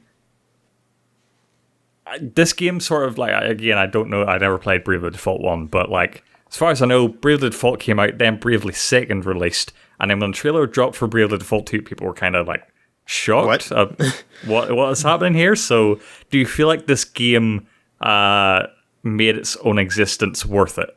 Yes, I do. Okay.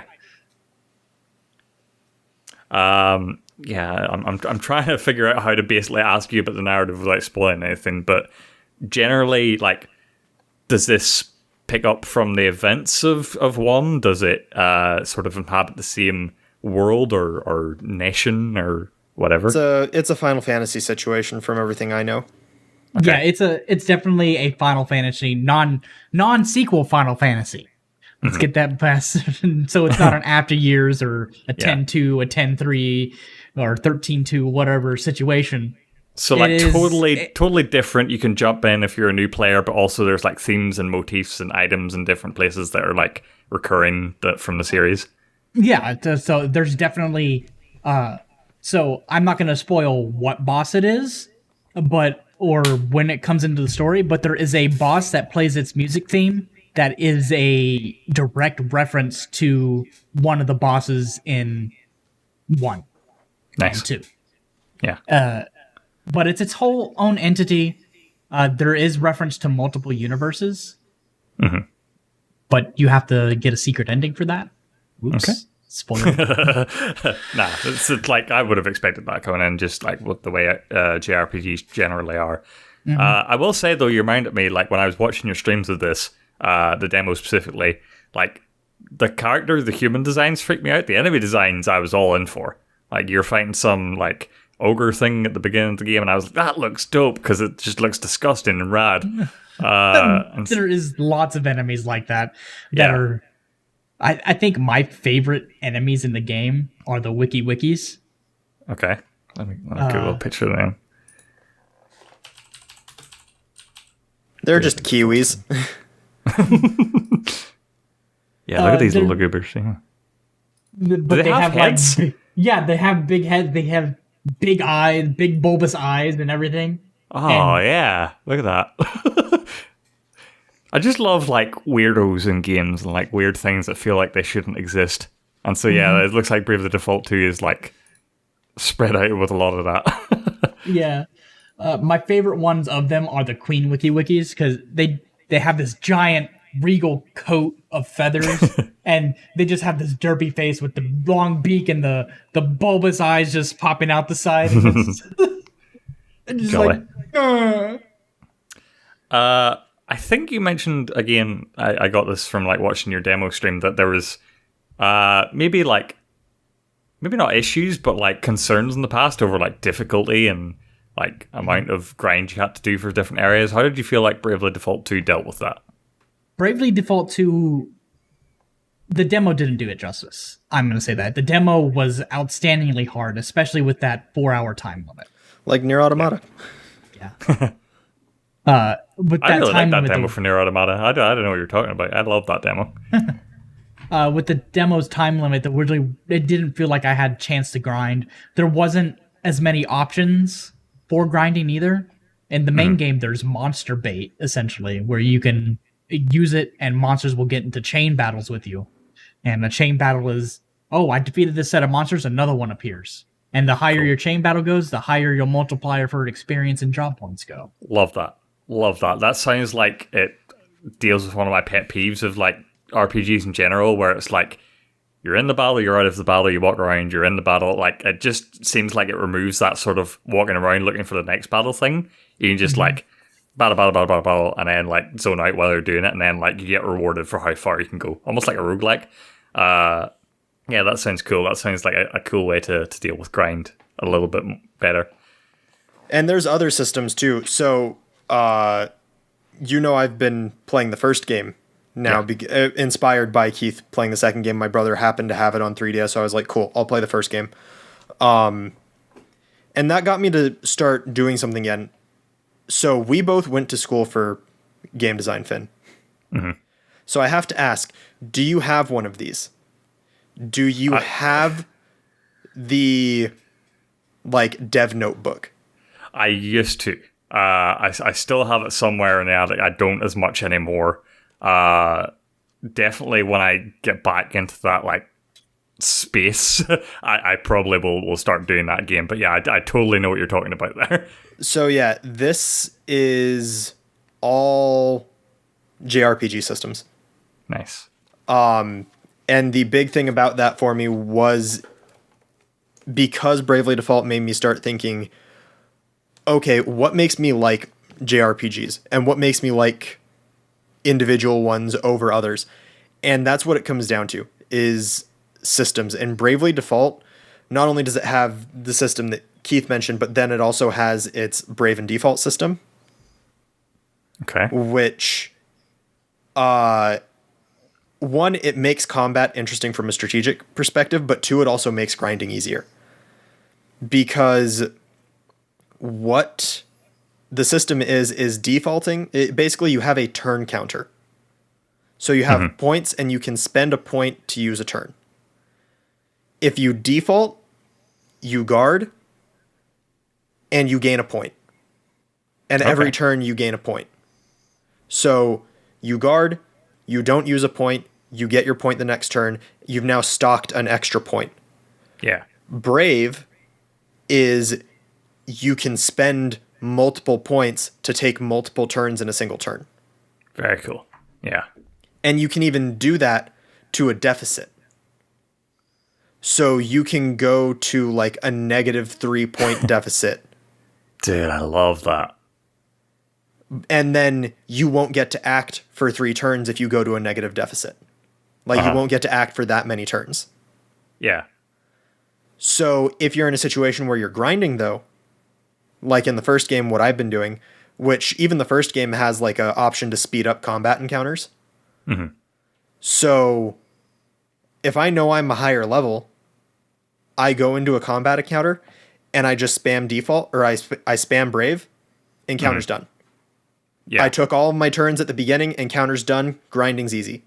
Yeah. And on top of that, they even give you bonuses for like beating an encounter without taking damage, beating an encounter on the first turn. Like you get all of these extra bonuses to your XP, both for your job and to your character. Mm-hmm. And it just speeds up the process immensely while also adding layers of depth to how the actual combat system works for larger encounters. Yeah. Anything that just like sort of takes the essence of like a game system like that, like RPGs, turn-based combat or whatever, and just like shaves off the unnecessary bit. All about it. All about it. Love that stuff. My favorite thing about Bravely Default and Bravely Default 2 is that your first class, the Freelancer, like if you want to, you don't have to grind if you don't want to. You can go through the game fighting regularly at regular enemies and just getting your levels and getting your jobs. But if you want to grind, the game rewards you by making your first class the Freelancer power up the more jobs you have mastered. Okay. Yeah. So you can end up being super powerful at a certain point in the game. Or in Bravely Defaults 2, the Beastmaster class, which basically turns the game into Pokemon. So are jobs the same as classes? Or like I've heard people talk about the job system in Bravely Default, but I've not been clear on what it is. I use the term interchangeably. Jobs are classes, essentially. Yeah. Like you'll have fighter, vanguard, black mage, red mage, etc., etc., etc. And if you've played D&D or other tabletop RPGs, it works pretty similarly in that like you have a main class and then you can pick a subclass to dip into for some abilities. Right. But your use of those classes depends on how much that class has been leveled up by that specific character. So, like, a character that has 2 level 15 classes will have access to more even on their subclass than a character with a 15 and a level 1. Yeah. So in terms of the how like story links with gameplay in this, do certain characters in the story have affinity to different classes? Like, does the like snobby princess girl or whatever, does she want to be a white mage, or can you just make her anything? You can make her anything. At the start of the game, you're all freelancers except for the Scottish man Elvis. Let's get my words right. Elvis sounds Scottish, more Scottish. So everybody starts as a freelancer except for him, but as soon as he joins, you can turn everybody into a black mage. But everybody will have the same stats. Yeah. Everybody has the same stats across the board, so you can make anybody anything. Like, you don't have to turn someone into just a white mage. You're like, oh, I don't want them to be a white mage, but I still want them to heal, so I'm going to make you a vanguard, but give you the sub-job of white mage, so you can attack and heal. So we're going to talk about it next, so I won't get too heavily into it, but that is one of my pet peeves with Fire Emblem Free Houses, is where, like, yeah, the characters can pretty much, like, change to whatever class they want with certain restrictions, but, like, there are canonical classes for characters, which I kind of hate, because, like, they clearly want to be this thing, but if you, like, I found in my playthroughs that, like, I ended up with a lot of, like, one class. Like, I ended up with, like, 6 healers that I didn't need. And I was like, okay, just, like, what do you become an assassin? And you clearly don't want to be, and you're, like, pushing it. Just do it. Just do this thing. It's, like, weird, but I'm glad.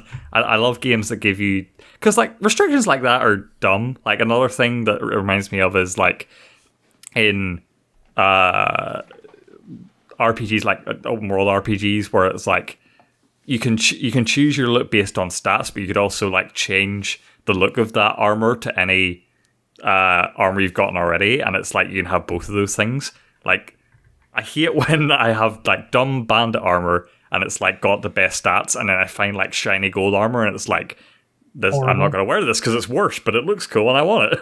But I just love when games just like let you do whatever you want in that way. Just like have your own playstyle, make your own party of weirdos, whatever. Mm-hmm. And it's interesting because I actually did not know that was the case with 2. That was not the case with 1. In 1, characters do have stat biases. Okay. It's not like extreme, but there are definitely stat biases.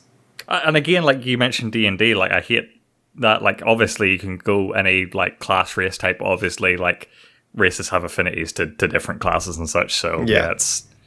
Like if you're playing an orc, you probably want to be a barbarian. Yeah, it's like those, but it's like I feel like I read something about them like doing away with that in future editions of D&D, but they've already done that with Tasha's Cauldron of Everything, one of the most recent Splat books or expansion books. They have done away with it, and it's an optional feature, but you can choose to put your stats anywhere else. So long as you have 2 in one stat and 1 in another. Yeah, I like that a lot. More of that, please. Anything more to say on Bravely Default 2, Dan? We good? All right. I'm going to be out there and say just give it a chance. If you didn't like how it looks, it looks cartoony, you'll find it's a very charming. The story, while basic, had me crying at some point. So, and if you like system manipulation and min-maxing, you'll love the game. So now we're going to talk about, for I feel like the third time on the show, we're going to talk about Fire Emblem Three Houses. Tim's been playing it this time. Yeah. Really good game. How far are you into it, first of all, Tim? So without spoiling anything, but yeah, I don't think there's much you can spoil from where I think you're at. Chapter 7, Chapter 8. So, I think there's an extremely major spoiler coming up in this chapter. Right. Yeah. Because there's a character that this entire month in the game has just been like, no, don't worry. I'm not going to die. I'm not going to die. I don't care what you're thinking. I'm not going to die. Oh, dude, yeah, I love the... yeah. So yeah, it's going back to this chapter is going back to the village where everyone meets you at the start of the game.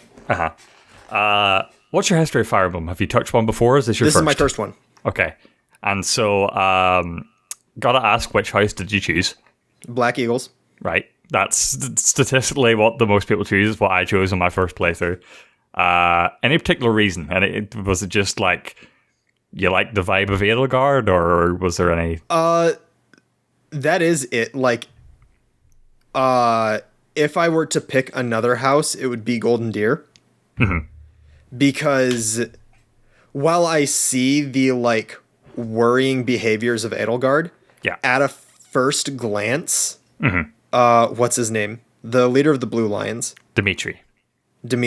At first glance, Dimitri is far more concerning to me.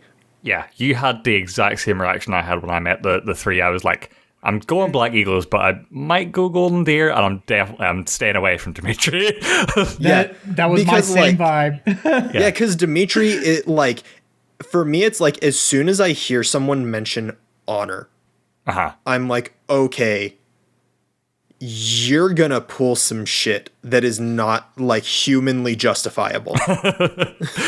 And yeah, I my friend who got me into this game, he's super like big on the Blue Lions. He's like, that was my first playthrough. I instantly they're the correct house in his opinion. And he was like, I don't understand how you got that vibe off him. And I was like, how did you not? And like, I like I said though, I definitely understand where people get worried about Edelgard, because there's moments where you're like, are you gonna become like a genocidal maniac, Edelgard? But her problems are like out there. Dimitri is like putting on a face, and you're like, there's some dark shit that you're hiding. And I've seen pictures of post time skip Dimitri, and to me it like makes me feel more correct in my choice, because I've seen what he turns into. Oh, super good. Fire and so Emblem. like the other members of the house of the Black Eagles, like, how have you been interacting with them? Who's like some of your favorites to interact with? Do you feel like you chose the right house in that respect of like the roster you're given at the start? So, combat wise, holy shit, Ferdinand is a monster. Yeah. Like, I don't need any other characters, because Ferdinand just walks out into the battlefield and everyone attacks him and dies for it. Yeah. It's crazy. My like monster in my campaign was Petra. I was like, I instantly got the vibe off her, like, you're gonna be my ace here. And so that is what happened for one of my friends too. He went, and I think, let me guess, assassin? So she's canonically assassin. I chose her as swordmaster, and that worked out pretty well for me. Okay. So I did let her go down the assassin route. Yeah. She's definitely biased towards sword more heavily, but she's down the assassin route. She does solid work for me, but she has not become like a super frontliner. Right, yeah.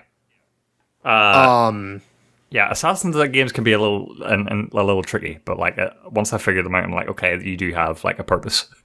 Yeah, and then there's Caspar. Yeah, Caspar. Caspar's super good. I didn't figure him out at the start, because Caspar is like cool in that his ability is he can just like use his bare fists as like attack, and like he's super good as a brawler. But like at the start of the game when you're like new to it, the game gives him an axe, and so I thought he was an axe guy. But once I figured out he was a brawler, hit the broadside of a barn with it. Yeah, no, totally. Like, what is your purpose, guy? But once you get given like a pair of gauntlets, he's just a monster. Yeah, yeah. Like the day that he was like, "Hey, I," so I was like, he walks up to me in class and he's like, "Hey, I want to be a brawler." Mm-hmm. And I was like, "Oh my god, you useless piece of shit." Now you want to go to a class that you have like no experience in. Yeah. But I let him switch because I was like, okay, well, let's see what Brawler's about, because I hadn't had anyone else do it. Mm-hmm. So like, okay, let's see what this is about. Then he starts doing shit like you said. Yeah, totally. And so, like, this game is unique in that, like, I don't play many games, or I haven't played many games in the past that takes place in, like, a school, especially, like, playing as a teacher. And so like, you're new to the social link aspect. Yeah. It was just super cool for me, like, watching these, like, little students, like, grow into, like, both in terms of narrative and in terms of, like, little monsters in terms of, like, gameplay and combat ability. And it was just, like, some of the times they, like, come to you in class and they're like, I want to be a healing mage. And you're like, no, just stop that. You're, like, doing all my damage right now as a black mage. Just keep doing that. But, like, normally it's, like, I try to be open with them, and I'm like, okay, well, let's try this thing for a little bit, and let's take you down this route. It's also funny to me that you had the healer problem, because for me, I have the 3 normal casters. So Dorothea, Linhardt, and what's his name? Hubert? Hubert, yeah. Yeah. And Dorothea, I initially had doing healing because I was like, okay, I can probably use a couple different healers. But then she walks up to me in the class and is like, hey, I want to focus on being a black mage to kick the shitty nobles while they're down. It's like, okay, go off. Yeah. And so now she's... I don't know if I use her or Hubert more. I think I use Dorothea more than I use Hubert as a black mage, which is kind of funny to think about. Yeah. I definitely used Hubert more as a black mage in my playthrough, and I was kind of like leaving Dorothea behind. Luckily, there was, I'll not say what it was because it's kind of a spoiler maybe, but like there's a thing that happens where it was like, okay, Dorothea can do this now. And I'm like, okay, now she has a purpose outside of Hubert. Generally, like, recruitment is a big thing in this game. How, like, into that are you? Are you, like, trying to get everyone from all the houses, or are you just, like, devote it to your main roster? So I just started, like, because I only in the past couple months picked the game back up again, and I was like, okay, I have to figure out what I'm doing, and it took me a while to get my bearings again, and that's when I started recruiting. And what set me off to go on the recruiting spree was I got to the tower mission, where you run into the first relic weapon that isn't Byleth's. Yeah. And I was like, okay, there's this relic weapon. Oh, they're like talking about whether or not I gave the relic weapon over. Was this an option? So I look into it and I find out, oh shit, if I had recruited Sylvain before I got to that mission, he would have gotten to keep that relic weapon in my party. So did you play as a boy or girl? Boy. Okay. My friend gave me this tip. I didn't realize it, is that if you're a girl, you can just like recruit Sylvain for free. You don't need any recruitments. Yeah. Which is how I got him, and then I was able to do that thing. And I was like, oh shit, okay, I got to keep that because of that. And that's when I become obsessed with recruiting everyone. And that tells me that you probably ran into the exact same problem I did. You never got to recruit Hilda. Yeah. Do you know why that is? I do know why. Well, like, I never got to... I did end up recruiting Hilda because I had my friend as basically like my guru. And so... there's... How do I say this without spoiling anything? But, like... Something happens in the game where it's like... everything changes. And so... I figured out this event was coming up, and the game works in like a calendar thing, so you do week by week by week. Yeah. And I knew this like impending doom was coming, and so I asked my friend, like, do I need to like hurry up and recruit as many people as I can? And he's like, yeah. And it's like, but Hilda won't talk to me. It's like, why do I recruit Hilda? And he like basically gave me the cheat how, like, but there's certain tiny requirements you have to fulfill. But like totally, if you were like, you didn't have that guru that I had or following a tutorial, you definitely would have missed that. Okay, so I don't know about it, but yeah, what I read is if you don't recruit her before chapter 4, you can't recruit her. Period. That's what I read. Yeah. Wait, I'm confused on what chapter 4 is. Can you give me a hint on where that is in the story? I'm not 100% familiar with it. Let's see.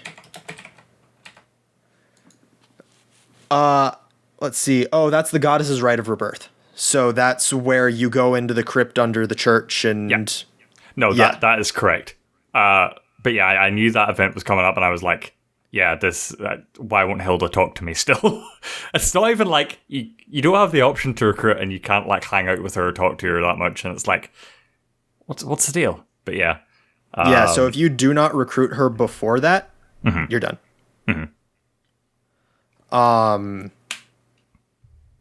But after the Sylvain thing, I was just like, okay, I'm going to start recruiting people. And so I'm in progress with Lysithea. Yeah.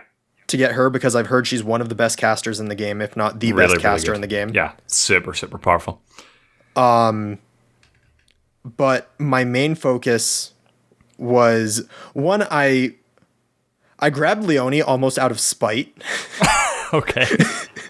What do you mean by that? Like, in terms of like, there's that aspect of like, she's like, I'm going to be better than you. I'm going to be better than you. I'm going to be Geralt's favorite kid. And I was like, okay, I'm just going to recruit her to shut her up. Yeah, totally. But the first one that I went out of my way for like reasons of legitimate gain was Ingrid. Huh, yeah. Because totally. Ingrid is the first one after Sylvain you can get a relic weapon for. Mm-hmm, yeah. And then I found out that I recruited her at the right time because she had advanced enough to where she had already unlocked Pegasus Knight. Yeah, totally. So, very good. like, her and Ferdinand just go running out into the front line super far ahead of everyone and kill everything. I just have to worry about archers around her. That's it. Yeah. Yeah, she's the first Pegasus Knight I found as well, and like it's just it's super useful skill to have. The big thing for this game with me is bonds between you and the students with each other through the support dialogues. How have you been like going through that? Have any particular support dialogues like really like touched you in any way, or really like you've been enjoying? So I think I've gotten everyone that I like have in the class to a point where I have to wait for story progress to get their support dialogues up. Yeah, that sounds right. Like, so I think, so Edelgard, I'm waiting on B rank. Mm-hmm. For the rest of the girls, I'm waiting on A rank. Ferdinand, I think I'm waiting on B rank. Mm-hmm. Because I think that needs story progress. Shamir, I'm waiting on story progress. Mm-hmm. But the one that is like probably hitting me the hardest, and it's funny because I really disliked Caspar initially, it's him and Petra. Okay. Yeah. Did you just like it in terms of like you feel like it's poorly written or poorly delivered, or do you think like... Well, so it's not a bad thing. It's like, so Caspar, I just didn't like his personality, and he was a useless team member, so I was like, okay, this guy just like belongs over in the trash over here. Yeah. But I think outside of Edelgard, because Edelgard has some very hard-hitting moments to her story. Mm-hmm. I like seeing the struggle that Caspar is dealing with, because normally he is this outgoing, loud, boisterous, obnoxious character. Mm-hmm. And that all just crumbles in the face of his guilt towards Petra. Yeah. And like, no matter how much Petra tells him, I do not hate you. I do not hold any ill will towards you. He just sits there and cannot get over this guilt that is a result of their family and not of them. Yeah.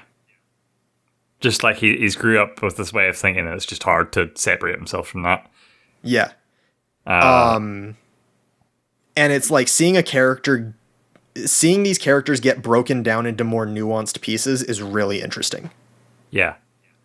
And so I mentioned that like there's not many games where you play as like teachers and operating schools and stuff, and like this game, like the big things of it is like recruiting people and building bonds with them, and the way to do that is to get them to like you, which is like one of my biggest problems with the game, where the game will have dialogue options, but they're not really options because it's not it's what like, it's you as very the binary. character. Yeah, it's not what you as the character would choose. It's just like which one is going to piss you off and which one's going to make me like you. Because like, and the game makes fun of it as well. Because like, there's this one scene or this one bit where it's like you're in the cafeteria and there's two characters standing next to each other, and you go up to one and he's like, basically like, I like red, but this other character likes blue. What do you think? And you let's say red, and it's like, I agree. And then you go up to the other character, it's like, what color do you think's best? And you're like, blue. It's like, I agree. And you're just it's like the same thing with there's the quest with the whetstone. Yeah. For Catherine and Shamir. Uh-huh. Where it's just like, okay, who do you want to give the whetstone to at the end of this quest chain? Yeah. Or so who do you think like, is objectively going to be the most useful? Yeah, and so it becomes like almost like a weird like Pokemon thing or like a pseudo dating sim, and it's like, yeah, I'm not being a good teacher right now, but screw it, I need this character in my party. Yeah. It's like, yeah, sure, Ingrid, I love horses. Yeah. Dorothy, you can stay inside as much as you want. It's fine. Bernadetta, yeah. She's one of my favorite characters as well. I can't believe. Yeah. Yeah. Bernadetta's like, great. Mm-hmm. I think as far as like, yeah, Edelgard is like a glue character for the Black Eagles, obviously. Yeah. But I think outside of Edelgard, Dorothea is the glue of the class. Right. I genuinely think that. Mm-hmm. Just her different perspective lets her approach like relationships in unique different ways with a lot of like eccentric personalities. She's more like down to earth and completely outside this realm of nobility and other things that lets her just like have this like tension with some characters and like totally like chill vibes with others. It's cool. Yeah. Yeah, it's that idea of her being self-made. Mm-hmm. And like finding out that she knows Manuela beforehand, like from before she even got into the school and all this other kind of stuff. And, you know, that idea of her being self-made and that very strong sense of independence that she has, funnily enough, plays a lot into that story arc with Ingrid, where you can get Ingrid's relic weapon. Yeah. Because Dorothy is like, hey, this guy wants to marry you. I know him. He courted me. He's a piece of shit. And I like, and it's not even a matter of like, it's not even a matter of houses. She's like a glue to characters across the school. Mm-hmm. Like she is just someone who, like, while she detests nobility, she does not detest people. Yeah. So like, even if she's interacting with a character like Ferdinand, like, she's not going to hand him the answer. Yeah. But she's very openly going to criticize him until he gets it. And so I can't wait to see like how that relationship ends up forming. So on my playthrough, I was stressing about trying to recruit everyone because I thought I'd have ages, and then I didn't. And then I was like, okay, who do I really want? And I was able to luckily recruit with the help of my friend every character I really wanted in my party, and just like the characters that I didn't, I was just like, I'll figure it out later. I will say, yeah, don't stress about it because the new game plus in this game is very, very generous. To the point where I'm now on my like second playthrough, and like I'm really early in the game, and I've recruited most of the people I recruited the first time, and now just working on the ones that I didn't. It just like you skip that stuff you've already done and focus on the content you haven't reached yet. So it's really, really good in that way. And like, yeah, there's like big differences, but obviously like the three houses routes, and then like there's another route. But like, yeah, there are big difference in where those stories go, and it's cool to see. Another thing as well is my friend got me into like the community surrounding this game, and it's very nice because the voice actors who voice all these characters, they are super like loving of this community and like will totally go in for all the memes and like role play their character in like dumb situations for animations or whatever, just like memes, and it's so fun to just see the amount of love they give for it. I remember I had seen something about Ferdinand's voice actor doing some pretty outrageous shit. Yeah, Petra's voice actor right now is doing like a playthrough of Faye Mata. the game. Yeah. The guy who voices Sereth is just the funniest fucking dude. Yeah, it's cool to see. In stark contrast to his character. Yeah. Well, there are some support dialogues later in the game where you're like, okay, yeah, you're pretty funny, but like not in a way where he's like joking. He's just it's like awkward naturally funny. Yeah. Yeah, it's like it is the whole nature of someone who's kind of ridiculous taking themselves too seriously. Mm-hmm. Yeah. But yeah, I'm excited to see and talk with you more as you like get further through the game and end up like beating it, because like, yeah, there's some spoiler stuff I could go into that I definitely want to talk to you about. And like, my friend likewise was like, hurry up and finish the game so I can tell you about this thing. Yeah, well, and so like there is a twist that I am like pretty sure of. Mm-hmm. And I don't know if I want to talk about this meme. Okay. I'll have to send it to you after. I think you'll get a real kick out of it, but it has to do with Rhea. Okay. Right. So yeah, I'll send that to you later. Yeah. I gotta say, there were story beats as well. I was sure that was coming, and they totally like knocked me off my ass with this one, because like, yeah, they're like turns the story takes that I did not expect, because like it almost like sets it up in a way that is like specifically to veer you off course, where it's like this is happening. Nope, just kidding. But yeah, just like I'll be interested to see how you react to all that. I'm trying to think of if there's anything else significant. One thing we didn't talk about is the combat. How are you finding that? So I really like Disgaea as well. I like this combat system. I don't use battalions enough because I feel almost like they're kind of pointless. Yeah, it's weird. Like sometimes like attacks will do more anyway, or like it's battalions are weird. They're in New Game Plus. They're like a bit more significant, and especially on the harder difficulty, which I think it's not nightmare mode, but it's something like that. It becomes super important, I think. But yeah, I'm not stressing about it too much in the first playthrough for sure. Yeah, and then you have Felix. I was at a card shop and I ended up having a conversation with someone about this game, and they said like Felix is just like Ferdinand, except you don't give him a battalion. You send him off to one side of the map by himself, and he's just gonna murder everything. Yeah, totally. The one last thing is there's one interaction that has made me laugh harder than any interaction in that game. And oddly enough, it's Caspar again. Okay. And it's because Dorothea is the only person that I have seen put Caspar on a back foot. Yeah. Because it's the interaction where she says that he's like a little brother to her. Yeah.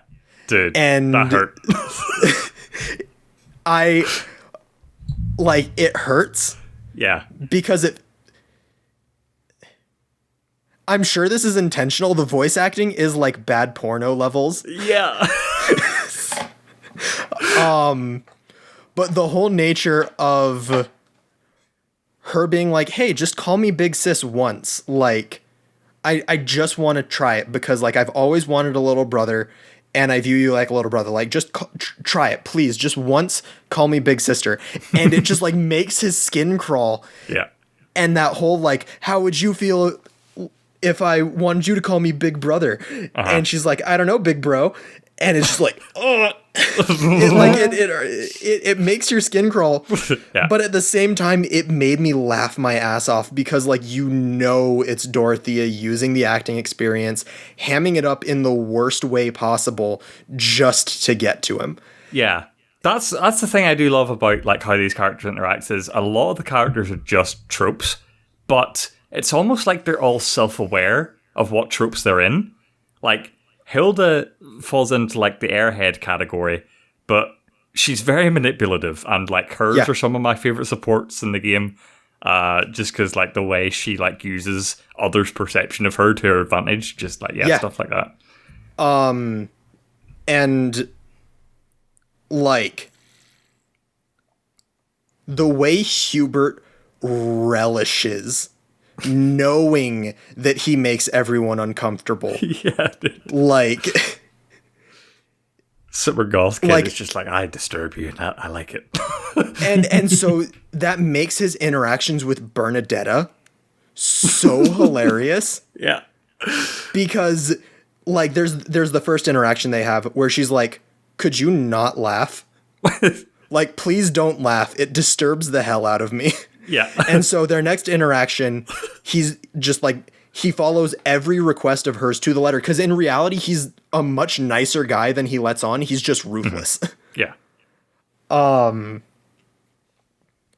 So like he complies with every request that Bernadetta makes. Mm-hmm. And then she gets super weirded out by that. So she's like, okay, please just act normally again. And so he just starts laughing his ass off in front of her to scare the shit out of her.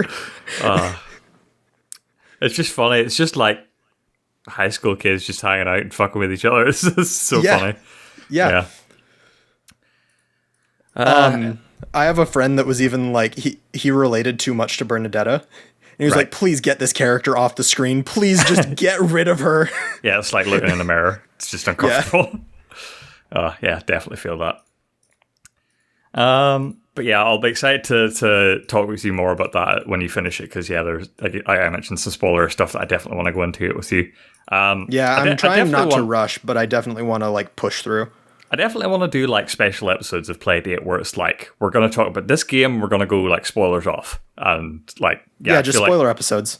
Yeah, I feel like Fire Emblem could be one of those. But yeah, I definitely want to see that. In the meantime, though, let's talk about the Smash DLC, Pyra and Mythra. I feel like we always talk about Smash in the show. But yeah, new characters list.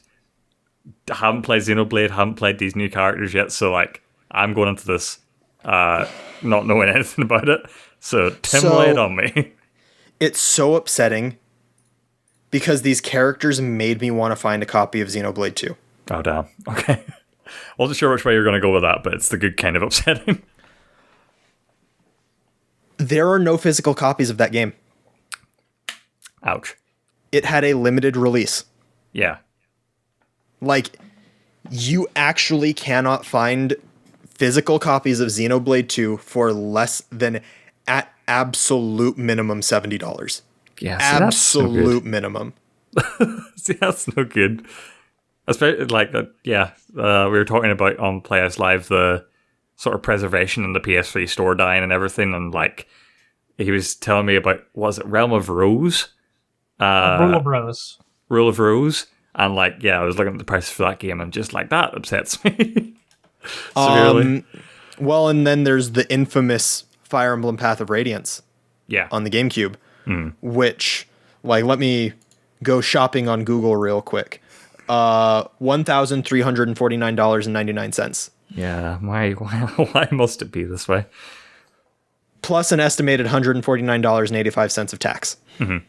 And even like, I'm not like the super like weirdo where if they just like reprinted that game, I'd want like the original print or whatever. Like, I've just got you see, like, you just out of frame, but these vinyls I have framed on my wall here, they're like from Shinedown, my favorite band. Their first and third albums, for the longest time, the first album was like, they just didn't do that many prints because they weren't successful yet. Third album, for some reason, they did limited prints and it's impossible to find.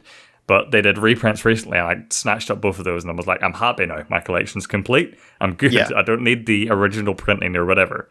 And like, that's me. So I don't know if I've ever talked about it, but I'm like actually a pretty massive Evangelion fan. Oh, okay.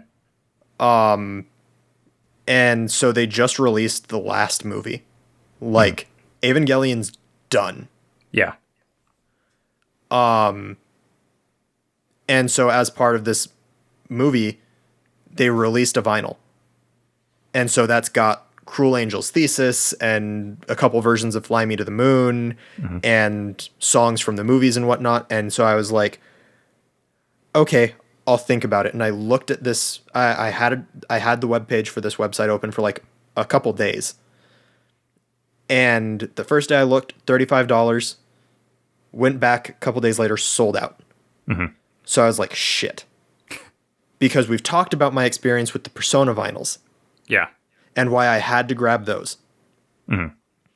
So I was like, okay, well, shit, did I just Persona myself again? And so I went to Amazon and I was like, one left. Wow. $35, one left. Never like, clicked okay. buy faster. Yeah, exactly. Yeah. I was like, okay, I am not going to let this happen again. So I bought it.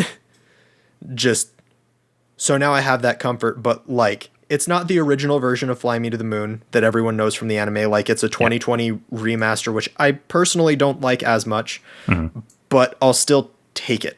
Yeah. And like Cowboy Bebop, another series where I'm probably going to get the vinyls for that at some point because its music is awesome.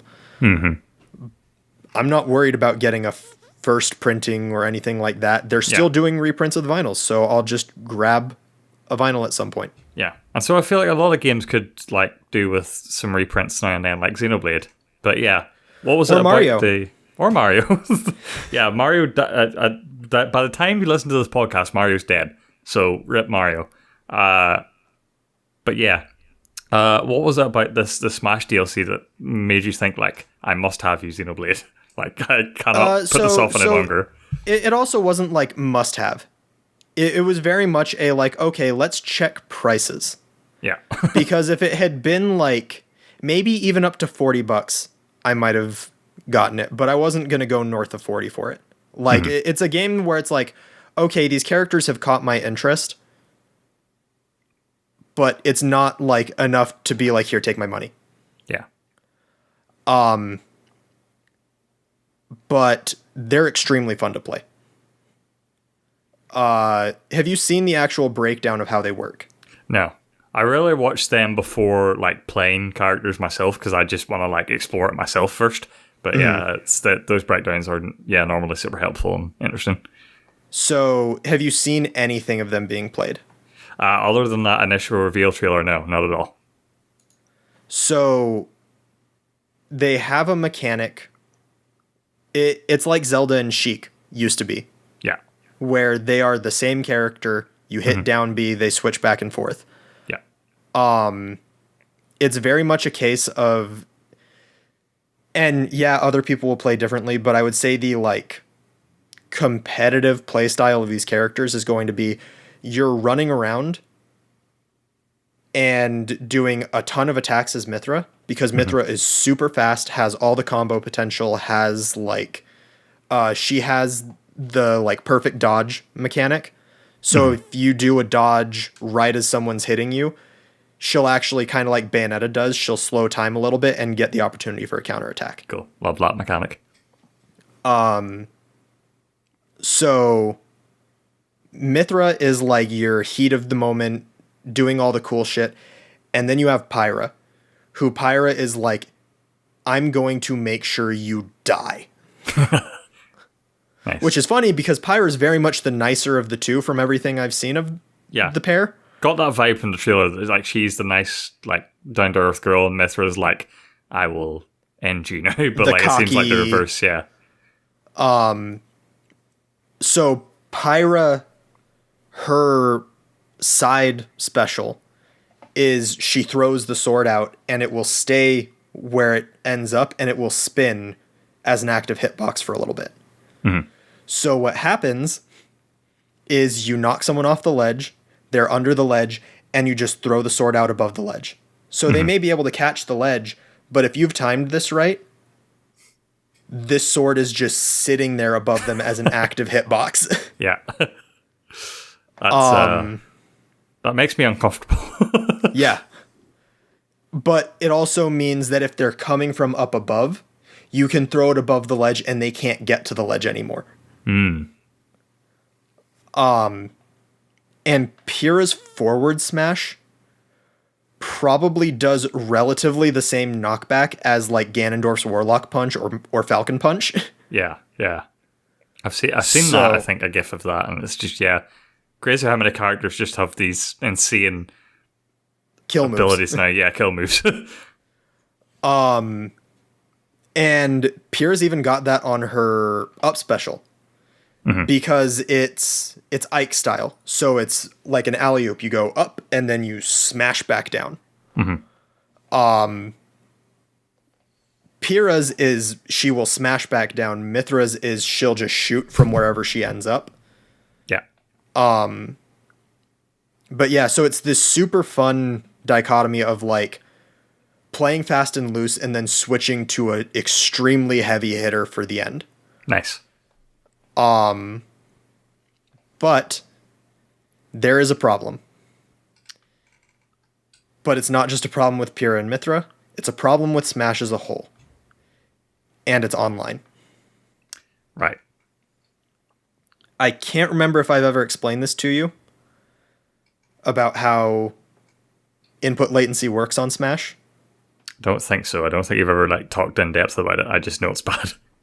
So Smash natively offline for Ultimate has 6 frames of input delay for offline play. Yeah. As soon as you move offline, or as soon as you move online, no matter your connection, they tack on another 5 frames. Yeah. So you are now at a minimum 11 frames of input delay. Yeah, about half a second, which is a lot. Well, so the game runs 60. Oh, okay. Never mind, So it gets even more problematic, though, when you start thinking about human reaction time, which there's been extensive, like, testing done to test, like, okay, what is the fastest that a human can react physically in a matter of frame data to receiving something from the screen. Yeah. And it's somewhere in that like 6-7 frame area. So now you're looking at something happens on screen that you're supposed to react to. You are looking at almost, if not more than 20 frames of delay. Yeah. It makes certain things unreactable. It makes playing certain characters without like, you have to have like precognitive muscle memory. And that's if the connection's stable and consistent. Because otherwise this delay amount is jumping all over the place. Which rarely is consistent with Nintendo Online. So it makes characters that I love to play because I love super combo-oriented characters. Your Sheiks, Greninjas, Mythra, like Joker. I love playing all these characters. Yeah. It's very hard to play them online, which is why I think I haven't played a lot of Smash. Is because there's not a lot of situations where I could put into practice the things that I would want to practice, so I didn't even bother practicing. Yeah. That's I try not to stress about it in the past because like Smash feels like just like a game that's made for couch co-op. But especially in the past year or so, like that's not been possible. So like online's become more and more of a problem.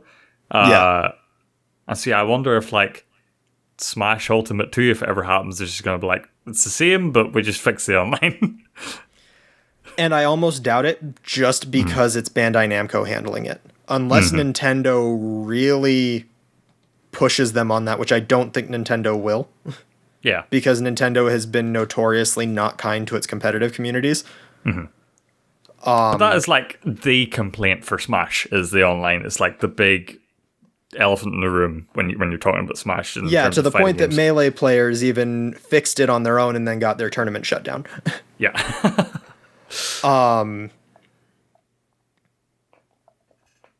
Like, are you familiar with MK Leo? I've heard the name. Not much else. So he is like best Smash player for Ultimate. Has been in grand finals of every single tournament that he entered since release. COVID hits, tournaments move online. He has not been in a single grand finals. Yeah, it's just, you can't play at that level, really, when you're just... It feels like a totally different game, it must be. Yeah, and it changes the tier list, too. Like, the best characters in the game when you're playing online are Game & Watch and Sonic. Yeah, that's funny. Yeah, it's just like you mentioned, like, certain characters become unreactable, unplayable almost. The large consensus is, do they have a projectile? Cool, they just moved up multiple tiers in the tier list from where they would be offline. Ness becomes a monster. Samus becomes a monster. So, like, if you like playing certain characters, potentially get ready to just not have fun playing the game online, which is a shame. And so, like, yeah, obviously, like, you're looking at Pyra at Mythra, would you say, like, avoid online at all costs and try to play local if you can? Thing is it's funny because now the dichotomy switches, where I would say if you're playing Pyra and Mythra online, you're most likely playing Pyra. Oh, okay. Because if you can be predictive and fish for a stray hit, well, that's what you want more of online, is one-off powerful stray hits. Yeah. At least that's what I've noticed. And so she becomes more significant. Yeah. But yeah, if you want combos, just avoid the character. Keith, I forget, have you played Xenoblade, the main series, and have you seen anything of these characters in Smash? Yes, I have. I've played Xenoblade 2 and 1. And so, yeah, have you played this DLC, or have you, like, seen any of the breakdowns of the characters? I've watched him play it for a while. How do you feel they're handled then, in terms of, like, we always talk about, like, how characters are handled when they transition to Smash, like, do you feel that this is an authentic sort of insert into the world of Smash? It's really hard for me to be a judge on that, since I haven't played Xenoblade 2 in, like, 4 years, I think. But I think they were handled, their personalities at least have been transferred over pretty well. Their movesets are basically just more ideal versions of their special attacks. So, yeah, I think they've been handled pretty well. I mean, Sakurai loves video games, and I don't think he would do a character injustice.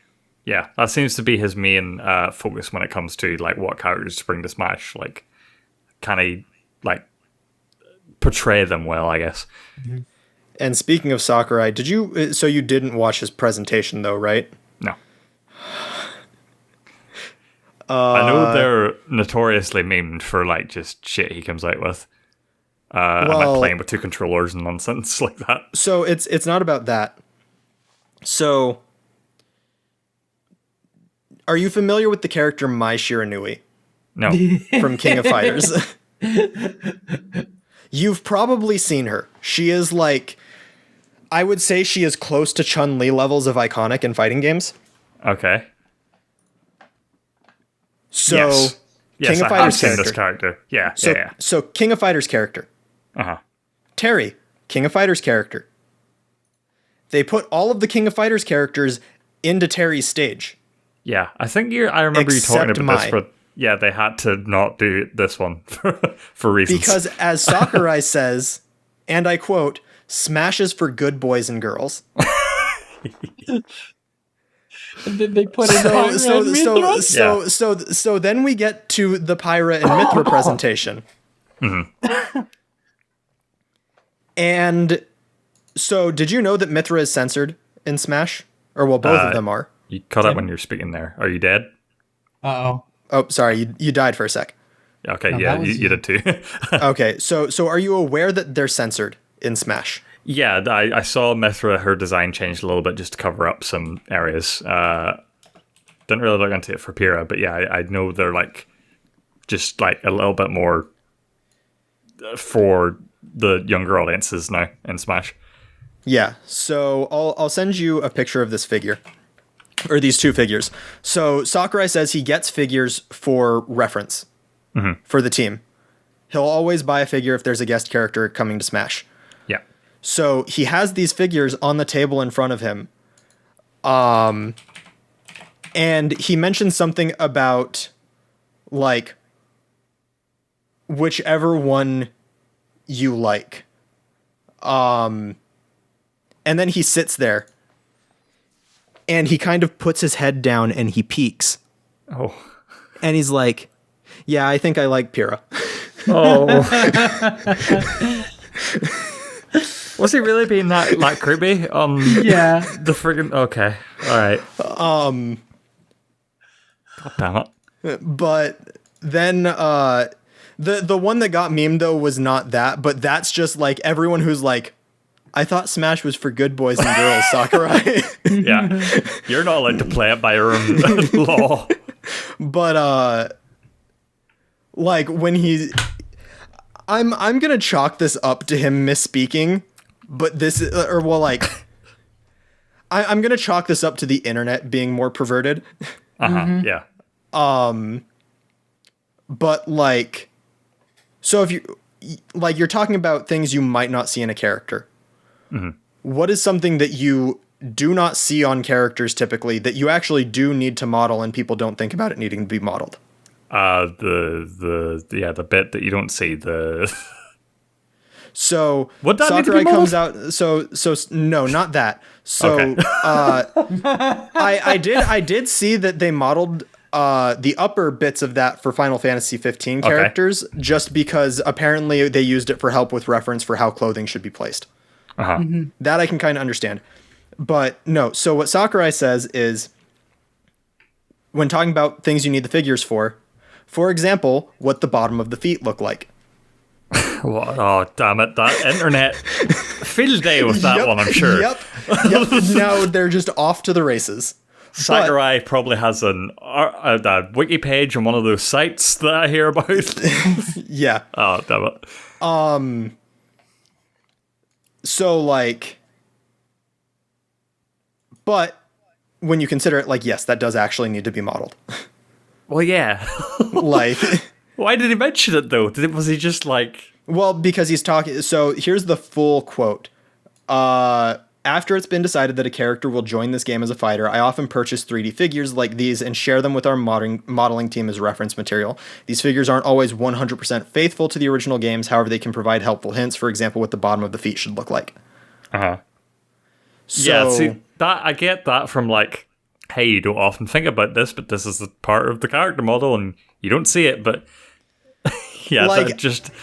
I want to chalk it up to, like, misspeaking, but I also do feel like there's a portion of that really is Sakurai throwing people a bone.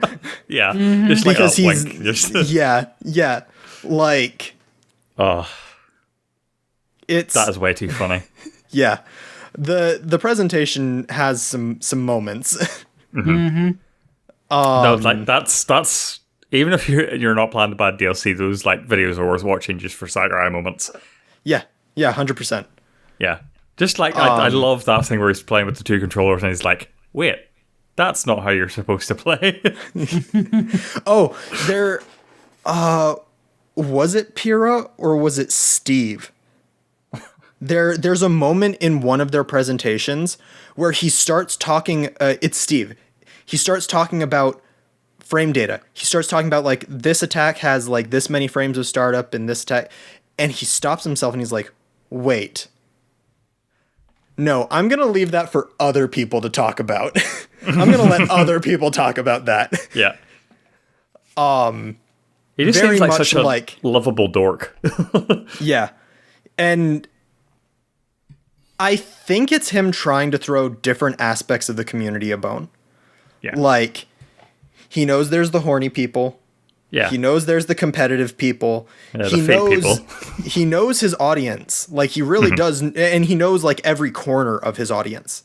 And I feel like sometimes these might be extensions of goodwill. I feel like there's a lot of instances where people are like, why didn't Sakurai do this? Why did Sakurai do this to us? I feel like there's sometimes misdirected hate. I feel people have gotten better and have gone to the point where they're like, okay, maybe we shouldn't be like Sakurai did this. Maybe we should be like, okay, why don't we complain to Bandai or Nintendo or whoever's actually like handling specific issues. And I feel like these are extensions of Sakurai reaching out to the community and being like, hey, I see you. Like, I am here for all of you. Yeah. Whatever you may think. So I think that is a good reach from him. Yeah. But they're definitely also hilarious. Yeah, go ahead. I really like that with developers when they have transparency and they try to reach out to the community. It's, again, one of the reasons why I really like Naoki Yoshida, the director for Final Fantasy 14 and for 16. Because he's really transparent when it comes to a lot of things. Yeah. He also screws with the community a lot. Yeah. That's like the fun part of it. Yeah, because like Endwalker, when they announced that and they had their stage presentation, people had been talking about like, we want like a Reaper class. We want a Scythe class. We want like something like this. We want Necromancer. We want Reaper. We want something to deal with this. And so they announce the new healer, Sage, and they're like, okay, there's a physical DPS coming. And him and the other guy are both wearing shirts with like Reaper imagery on them. And he goes like when they showed the trailer, he comes back and he's changed shirt and it's like another Reaper shirt. Like he's throwing these bones out there, but people are also like, I don't think we're getting this class. Like, I think he's just doing this to screw with us. And you want to look at like figures like that fucking with the community, like Look No Further and Sakurai. Like, where's my Crash? Where's Crash Bandicoot? You tweet it, it's about time. You didn't deliver. It's either a wink or you're just like screwing with my day, and I'm not sure or how to feel about it. Or it's coming at a later time. That's what I mean. Like, if that was a wink to say like, hey, not today, but later, I'm all about it. Like, that's cool. You've given me a message in a bottle there. But if it's not, and he just tweeted that just to throw people off the scent, not about it. Not about it. So now we've reached the point in the podcast where we play a little game and we have a bit of fun, laid back. This month, sorry, I nearly said this week. This is not a weekly podcast. I've devised a game that was hilarious to me. So yeah, in most games, in hindsight, yeah, no, it's. I feel like we're gonna have fun with it. I just feel like it might be a little bit hard because it's another one where you're competing against each other here.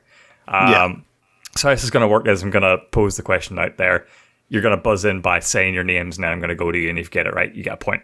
So normally in games, you start it up, you press play, and you're presented with difficulty options.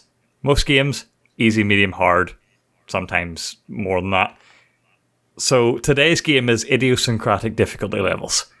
These are difficulty levels that go against the norm. And so I'm gonna give you the difficulty options. You're gonna simply have to guess which game is this from. And so what I'll do is I'm gonna. Okay, so like it basically like difficulties being named something that is not easy, normal, hard. Yes. Okay. And so this first one is the test one. There might be others that do this, but like I feel like this is the famous one. Easy, medium, hard, expert. Guitar Hero. Yes, that is Guitar Hero. All right. So you guys get the game. I'm gonna go through each difficulty level slowly. You can buzz in whenever you want if you recognize it. So, number 1, liquid easy, naked normal, solid normal, big boss hard, the boss extreme. I thought this was the easiest one. This does not bode well for the rest of the game. This is Metal Gear. Yes. You were supposed to buzz in, but I'll give that one to you. Okay, and so that for me was like, wait, I've played Metal Gear. I don't remember any of the difficulties being named this. This is Metal Gear Solid 4 in particular. Okay. Yeah. Man, I don't remember them being named that. Yeah. It's sometimes just something you don't look at because it's at the beginning of the game and you'll probably never think about it again. Yeah, and I was thinking like, shit, it's obviously Metal Gear. Yeah. But was he looking for 4 specifically? Yeah. I feel like with this game, I'm just, because there are a lot of like obscure just games. franchise. So like, yeah, if you just get franchise or get close enough, yeah, I'll give you it. Okay. The next one is, can I play Daddy? Don't hurt me. Bring him on. I am death incarnate. Heath, this is Wolfenstein. Yes! Wolfenstein 3D in particular.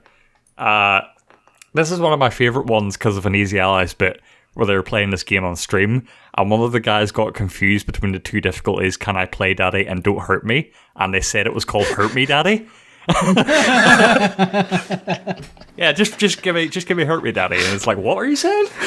Excuse me, my name is Daddy. They have never let him live that down. So that's one of my favourite ones. Had to get that on here. This next one, piece of cake, let's rock, come get some, and damn, I'm good. Heath, this is Doom? No, not Doom. I believe Doom has very similar ones to Wolfenstein. Tim, go. I'm going to just throw out a wild guess. I'm not going to say Duke Nukem. I'm going to say Serious Sam. No, it is not Serious Sam. I'm going to leave it for like one more guess, and if you don't get it, I'm moving on.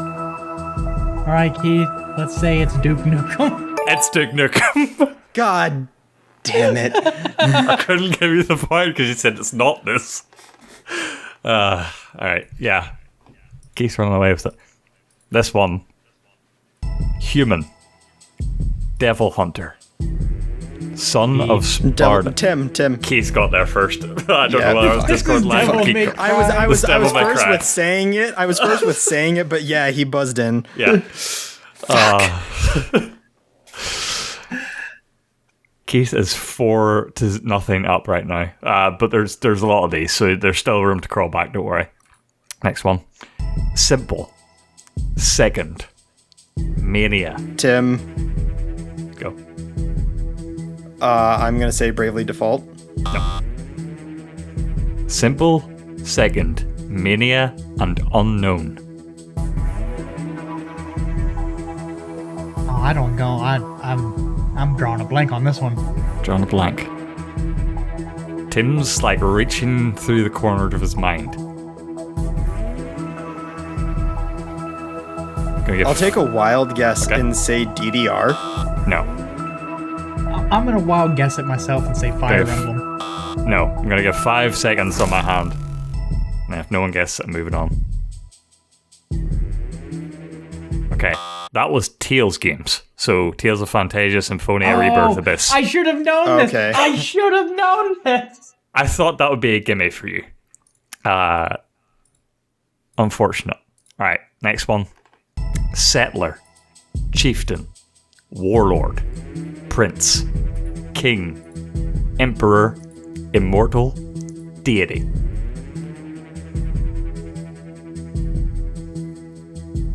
Tim. Go. I'm going to say Total War. No, not Total War. But I like where I've never played it, so. Keith? Yeah, go. Age of Empires? No. Damn. Yeah, I knew it wasn't Age. Tim. Go. Warhammer. No. I'm gonna tell you, you're in the realm. Your head's in the right place. You're just okay, close. Tim. Go. Civilization. Civilization. Yes, that is what these are from. They vary slightly, but yeah, this is Civilization 5. Okay, I have not played a Civ game. I've heard a lot about them. But. Yeah, very close to my heart. Civilization series. But speaking about difficulty levels, it's like one of my biggest problems with Civ is that like up to like King difficulty is like normal, but the AI is stupid. Yeah. And then from there on, like the other difficulties, the AI doesn't get harder, it just puts you at a disadvantage. Which annoys the fuck out of me. It doesn't make me better at the game, it just makes me saltier. Yeah. Yeah, when that happens. Return to the salt. Next one. Mortal. Hero. Spartan. God. Keith. Tim Tim got there first. God of War. Yeah. The original God of War, specifically. Next one. Normal, nightmare, no future.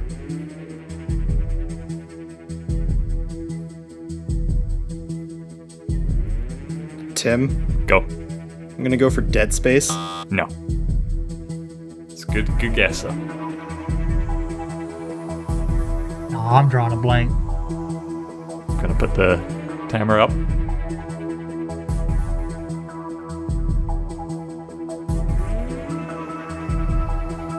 Boom. Alright. That is Legend of Mana. Okay, that I would not know. You only unlock the difficulty options after beating the game for the first time. That's why. Yeah. I don't usually, after I beat the game for the first time, I don't usually go back. Right. This next one. Brazen, cruising, sweating, hard rock. Tim, Go. Brutal Legend. No. Good guess, though. Breezing, cruising, sweating, hard rock.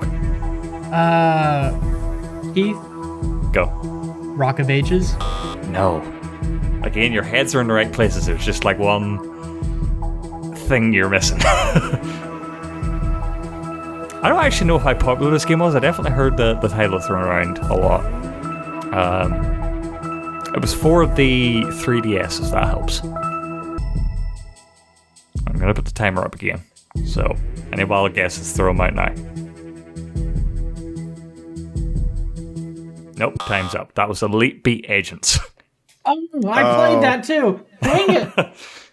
I never played that. I actually haven't heard that thrown around much. I've heard of it, but I haven't heard it thrown around That's a lot. where I first heard the song Walkie Talkie Man. Next one. Sweet, mild, bitter. Tim, Go. I'm going to go for Cooking Mama. No, but that's totally what I would have thought if in your position as well. Keith, Go. this is No More Heroes. It's No More Heroes. Really weird. Really weird okay. difficulty options for that game. Never played that. My brother had it on the Wii. I never got the chance to play it, though. Right. Keith is 5-2 up right now. The next one's very funny to me. Inbred. Crap. Normal. Bastard. Einstein. Tim, Go. I'm going to say Stick of Truth. No. That's what I would have gone for as well, but no. Keith, Go. I'm going to say Binding of Isaac. No. Inbred. Crap. Normal. Bastard. Einstein. I will give you a clue that this is for CPU opponents in a multiplayer mode. You're choosing the difficulty options for the AI. This is not a game that I thought had multiplayer, but apparently does. Oh man, you might as well put the Yeah, I'm gonna put the timer up. that deep thinking meme. I'll just go real quick, Tim. Worms. No. But again, I like where your head's at. You're getting in the realm of it. I'm gonna put timer up again. Okay, that was Conker's Bad Fur Day. Okay, I never Oh. played that. Yeah. Our friend Danny would have known that immediately. Yeah. Next one should be a gimme. Agent, Secret Agent, 00 Agent. Tim, Go. GoldenEye. Goldeneye. Yeah. Correct. It's 5-3. We've only got 2 left, so you only have the possibility of tying with Keith. In which case, I don't have a tiebreaker. This game I actually own. Player, Hustler, Thug, Gangster. Tim, Go. I'm going to go for Saints Row. No. The last one is G-Unit Soldier. What? Did you answer? I was going to say Okay. it's pretty sure it was Saints Row, but No. I don't even remember if Saints Row have any weird difficulty options or whether it's just normal, hard, and all. Okay, I'm just going to... Tim, real quick, I guess at Crackdown. No. Keith, stupid guess. God dang it, Def Jam. No. But again, I like where your head's at. Gotta go through them one more time. Player, hustler, thug, gangster, G-Unit soldier. Gonna put the timer up again. This might be too hard, but I would have got it instantly. Go. 50 Cent Bulletproof. Yes! One of my favourite games for the PS2. I have it right on the shelf over there. I assume this is the G-Unit edition, based off the G-Unit soldier.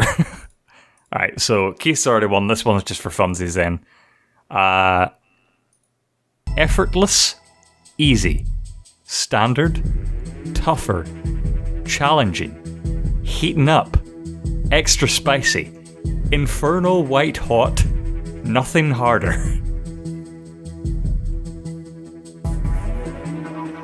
Gotta go through this one more time because there's a lot. Effortless, easy, standard, tougher, challenging, heating up, extra spicy, infernal white hot, nothing harder.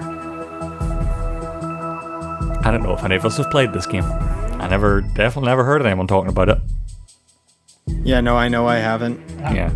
I'm guessing I haven't, but probably once I hear the name, it might have been me playing it.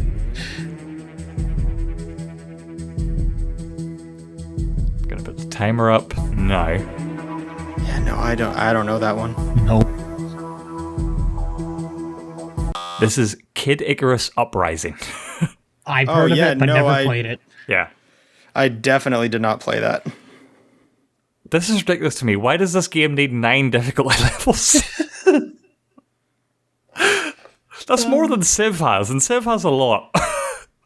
So, just real quick, run through those one more time. Effortless, easy, standard, tougher, challenging, heating up, extra spicy, infernal white hot, nothing harder. That's like nothing to do with the game as far as I know. So extra spicy is really... You know what's really irritating to me about that? Go ahead. The fact that they could have made all of these difficulties progression of melting wax. Yeah. And it would have fit better. They go for a theme. Standard is the 3rd difficulty level up. So like I assume that's what the game wants you to play, and then there's 6 more difficulties above that. That's just insane to me. That was a fun game. I enjoyed that a lot. Oh, that was fun. I'm super pissed about the Devil May Cry one, though. Yeah. Super pissed about that. How do you feel? I feel about Monster Hunter Rise being taken in Playhouse. Freaking. I do like. I didn't actually run through all the Devil May Cry ones because you got it so quickly, but it's Human, Devil Hunter, Son of Sparta, Dante Must Die, Heaven or Hell, Hell or Hell, and Hell, and then Legendary Dark Knight. Yeah, which apparently all these like carry across through all the games, which is fun. Yeah, though some of them aren't in until like a special edition or something comes out. Yeah, like Legendary Dark Knight. Yeah. There were way more of these, so I'm going to bring this game back at some point. There's a lot of like really weird ones out there that I fit as many as I could in here. Now it's time to look ahead to the games of April. On the 1st we have Outriders, which I know that Tim, I don't know if you're down for it, but you're keeping an eye on it, as far as I know. I'm not keeping an eye on it, but there's a bee in my ear who's keeping me aware of it. Okay. It's coming out in Game Pass Day 1, which I think might help get people in to try it. Well, and they did a demo. Mm-hmm. And all data, like it has online and everything. It's literally just everyone gets to play the beginning of the game for free, basically. Yeah. Because data carries over and everything. I already wasn't looking forward to it because I'm not a fan of Destiny. I liked Borderlands 2. I was really disappointed by Borderlands 3. Mm-hmm. So, like, I've kind of fallen off of the looter shooter genre. Yeah. And all of that kind of stuff. So, I wasn't super excited for it. My friend wanted to play it. I tried the demo. It, like, kicked us out of our game together and then crashed. And I was, all right, cool, I'm done.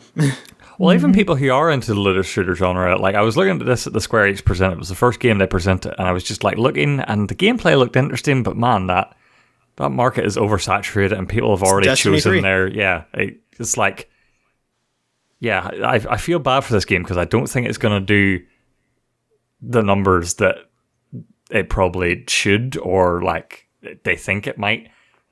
Just because, like, yeah, again, like people who are into Destiny are just gonna keep playing Destiny. The whole thing is it's very hard to release a shooter if you're not EA or Activision. Mm-hmm. Yeah. Like that's just how it is. But yeah, again, Game Pass is the thing where it's like the wild card in that. Like maybe this game just like takes off day one, but I don't really see it. By the way, yeah, I should mention for anyone who hasn't listened to this before, when we go through the games, each of us have one nod we can give to one of these games that we want to shout out and keep an eye out for. So keep an eye out for that. On the 6th, never thought it would happen, proven wrong, Oddworld Soulstorm is in fact coming out. Watch, it'll be delayed in the next 7 days. It's coming out, again, another like Game Pass situation. It's coming out for PS Plus day and date. You know what? I'm going to play it out of spite. Might enjoy it. Who knows? But like, I hope you have some fun. I remember having some fun with it as a kid. Yeah, It looks fun. I've just seen enough trailers for this game where it's like I've already invested 30 minutes of my life watching trailers for this. May as well play it. But yeah, never played an Oddworld before, so it's going to be interesting to see whether this is for the fans or for everyone. 6th is the re-release of Star Wars Republic Commando. I know a lot of my friends are excited for that because, yeah, there's just going through the backlog of Star Wars games that they loved from their past. I don't know how beloved this was, but yeah. So I feel like I heard this mentioned once, but I actually really didn't. This wasn't on my radar. I didn't really know this was happening. Yeah, it got it got announced at like a direct somewhere, and then just like went under the radar. And I just saw it was coming out this month, and I thought I'd add it. And so, is it like just a port, or is it like a remaster? Or? No, it's a remaster from the looks of things. Okay. Yeah, I don't think it's like super like high effort, but yeah. Yeah, I mean, if they could just like make sure it has sufficiently working online and whatnot, like, that would be really all that game needs. Because I've heard great things about it, and I remember like I didn't have an Xbox. So I never got to play it. Yeah. But I remember being a kid, like either at home or at my grandma's house or something like that, watching E3 on a little TV and seeing Republic Commando, and I'm like, that looks awesome. Yeah. Because like you play Battlefront 2 and you're like, oh my God, this is like super Battlefront.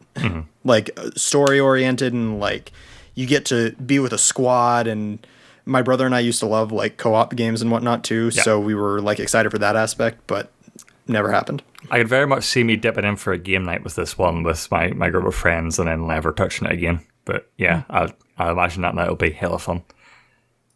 On the 9th, The Legend of Heroes Trails of Cold Steel 4. I have a friend, well, me and Tim have a friend who's probably going to play that, even though he's disappointed with the series. Even though he's going to be yelling at it the entire time. Hate playing. He does that so much. He has Stockholm Syndrome. Yeah. Every time I see one of these games in this series get released, I'm like further reminded of like, man, I need to get back into Trails in the Sky 1 and to start. Yeah, same here. Yeah. Same here. Because I've dipped into it so many times and never just like sat down and committed to it, but maybe I will. And every time that I dip in and I don't commit, I have to restart. Yeah, because like it's like, where was I? What was I doing? Oh man, yeah. I know. And this is why we have a journal system in RPGs. Which I especially love from Bravely Default 2. On the 23rd, Nier Replicant version 1.22474487139 ellipses.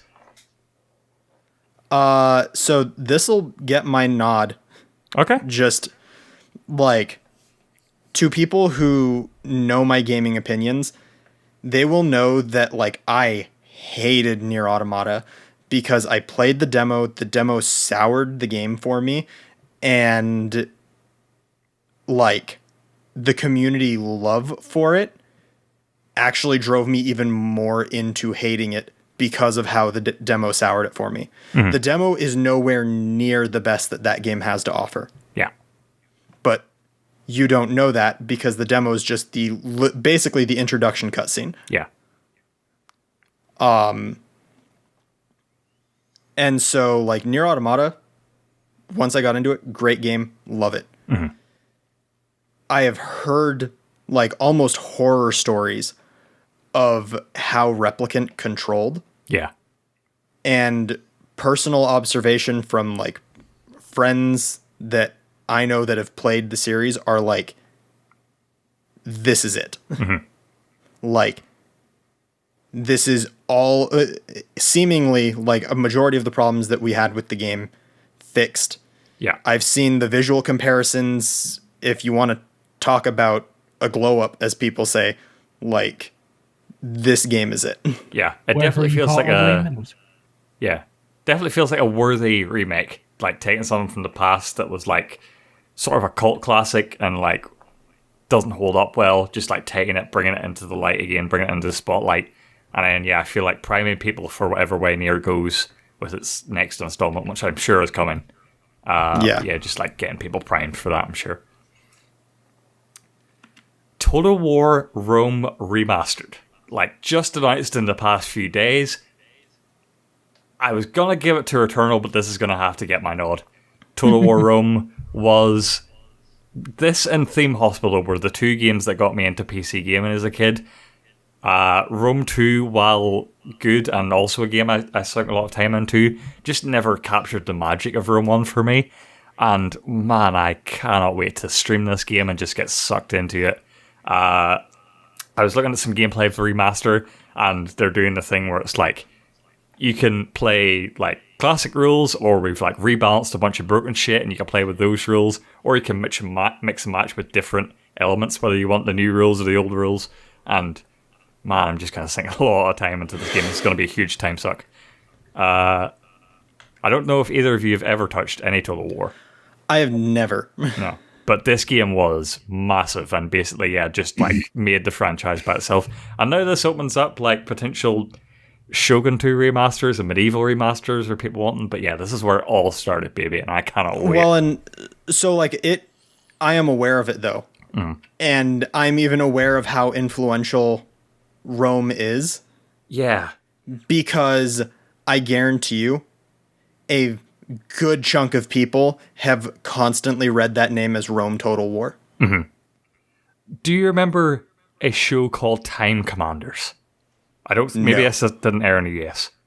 Time Commanders was a show where it was a game show where they would use Rome Total War for it. And they would like take these like two kids and they would say, this is the historical battle. You're playing as this general, you're playing as this general. Fight each other and see who comes out on top. And it was interesting to see like whether the kids used the historically accurate tactics of their generals or whether they just veered off course. Like sometimes like the loser of the battle would end up winning because they just used completely different tactics. It was so good. And then there was also like a documentary series that was on as well, where it went over like the history of Roman battles and stuff. They also used this, and like they wouldn't even call it a video game because I think at the time that would have soured the whole series for a lot of people. They described it as like, you call it a simulation. Yeah, just like high impact simulation of like real Roman battles. But like, yeah, this was a crazy game at the time, and now it's on iPads. it's so funny. Like, yeah, it's crazy. I cannot wait to dip back into this game. On the 30th, we have a double dip starting with new Pokemon Snap. I'm going to give new Pokemon Snap my nod. That is not what I expected. Why are you giving this the nod? It evokes memories of staying over the night at a friend's house and playing Pokemon Snap together. Yeah. You know, pointing it out, saying, get that one, get that one. People have been fervent for a new Pokemon Snap, and it's finally coming. Yeah, for a long time, yeah. And there's that and sort like, of I'm honestly, thing. And yeah, it's one of those things where like I'm almost sad I don't get it. Mm-hmm. I feel like in the internet age, though, this game's gonna pop off more than it ever could have. Just like people, like Twitter is gonna be nuts about this game for like a week to a month. Just like posting photos of Snorlaxes in a hot tub or whatever. Yeah, it's gonna be cool. And yeah, the one fear I have about this game is that it's gonna be bloated.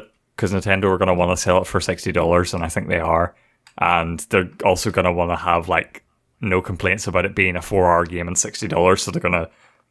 Like, I feel like they were doing a showcase, and they said, like, if you throw this stuff at a Pokemon, they turn blue or whatever. And that's just going to be like, I guarantee you the quest is going to be, get a photo of this Pokemon, get a photo of this Pokemon while he's shiny blue. And that's just going to be, yeah. So, knowing the Pokemon community, you know what's actually going to cause people to blow up? Go ahead. If all the Pokemon are in this game. Oh, yeah. There's no way they are, though. But if all the Pokemon did somehow make it into this game, people would be livid. Yeah. Because of Sword and Shield. Mm-hmm. Yeah, I guarantee you that they wouldn't put all the Pokemon in this game, but like they'll probably put a decent chunk in. I think they said what region they're in. They're the Alolan region. So it's probably going to be mostly from Sun and Moon stuff, and then obviously like the 151 and then like popular ones after that. So yeah.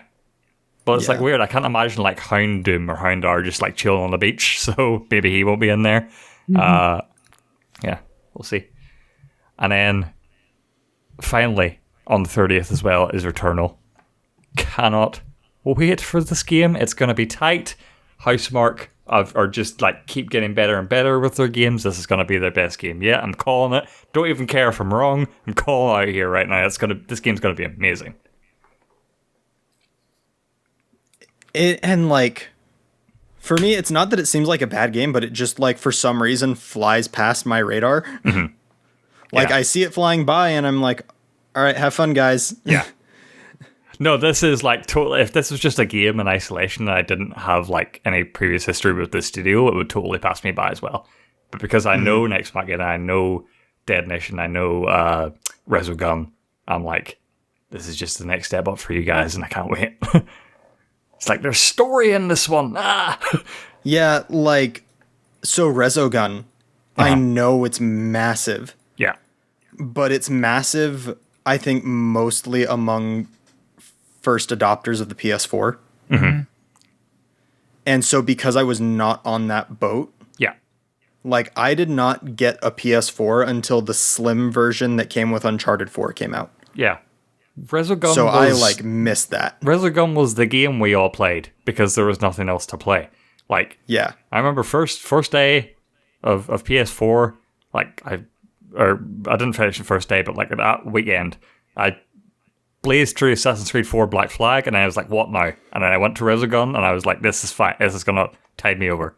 But yeah, they like really had high hopes for Next Machina. There's like a whole documentary about it that you can watch as well. And then while that game was critically just so well received, it didn't do the sales that they expected it to do. And so they made this big blog post titled Arcade is Dead. And they were like, our specialty is arcade games, but there's just no place for them in today's game market, so we're pivoting our entire business. And then it looked like for a while they were going to make a Battle Royale game, and I died inside. I would too. Yeah. I really would too. And then that either got cancelled or totally flopped. And now with Returnal, it seems like they're going back to their roots, but sort of implementing this like PlayStation Studios backing and making it like a narrative-driven game and giving like a bit more mainstream appeal to it. I just think, yeah, people are going to finally wake up and realize the gem that Housemarque is. And it's going to be really interesting to see how much of this arcade philosophy they've left behind or just like kept going with. From what I've seen visually, it seems like it's very much alive and well in the blood of this game. Oh yeah, just like the bullet hell aspects. Yeah, it's, as I said, like through watching different trailers, it's like I could very well see a shared universe between the Housemarque games, because it's like Resogun's like zoomed out your ship, then Next Machina you go down like just over the shoulder or like top down level, and then Returnal you're like zoomed way in, and I could easily see like these all three are shared universes, and you're just like playing a closer perspective now.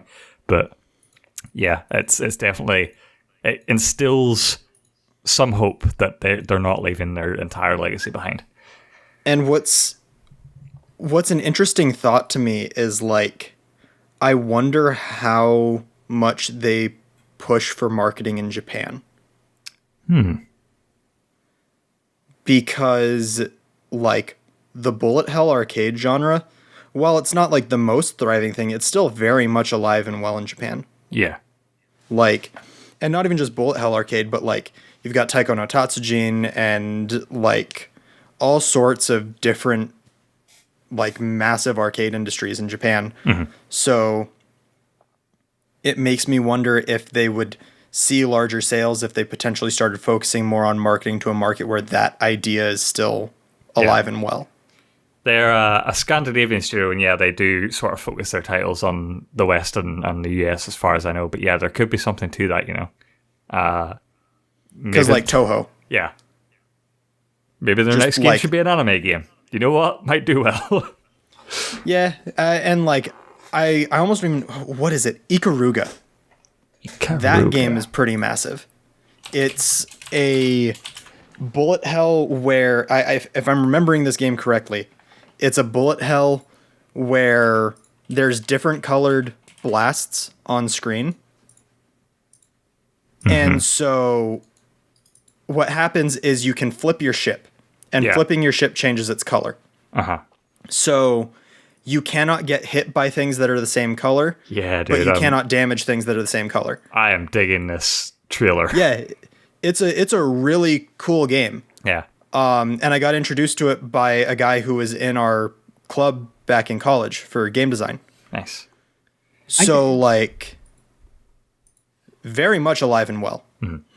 I got introduced to Ikaruga via G4 Tech TV. They would have, like, game reels playing, like, at midnight or something like that, mixed with anime.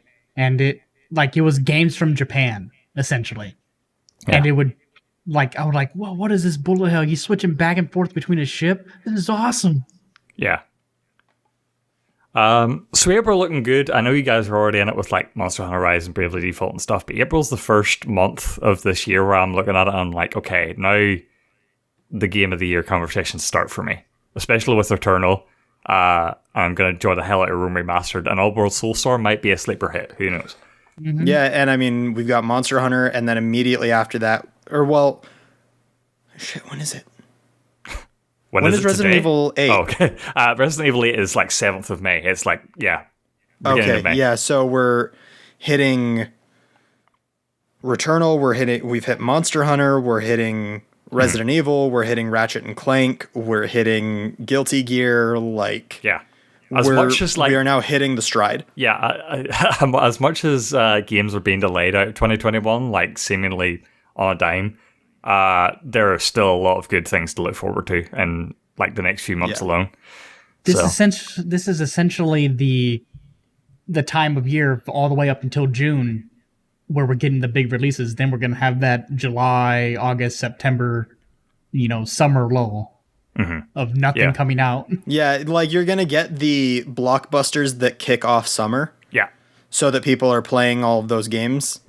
And then there'll be the lull until you hit holiday where Call of Duty and all of the other games that are appealing to mainstream mass media are going to come out. But the good thing is by July, we'll know what's coming in holiday. We'll have our E3 or Summer Games Fest or whatever it is this year. And yeah, we'll know what to be looking forward to, because right now it's all up in the air. Second half of the year, just like a blank calendar. So who knows? So yeah, this has been your April edition of Playdate. Thank you for listening to us and taking on all of our opinions. We do this every month, or at least try to. And yeah, there'll be another episode of this come the 1st of May. If you enjoyed this, please check out our other content at our new URL, playhouse.news, which is our website. You can also check us out on YouTube for all of our video content. Live streams, twitch.tv/playhouse live. We record a live edition of our weekly gaming news podcast. Me and John do that. And yeah, follow us on at EnterPlayhouse on Twitter to keep up to date with all the stuff we're doing. Until we see you guys for the next episode. Yeah, it's been a good one. See ya. Bye. See ya.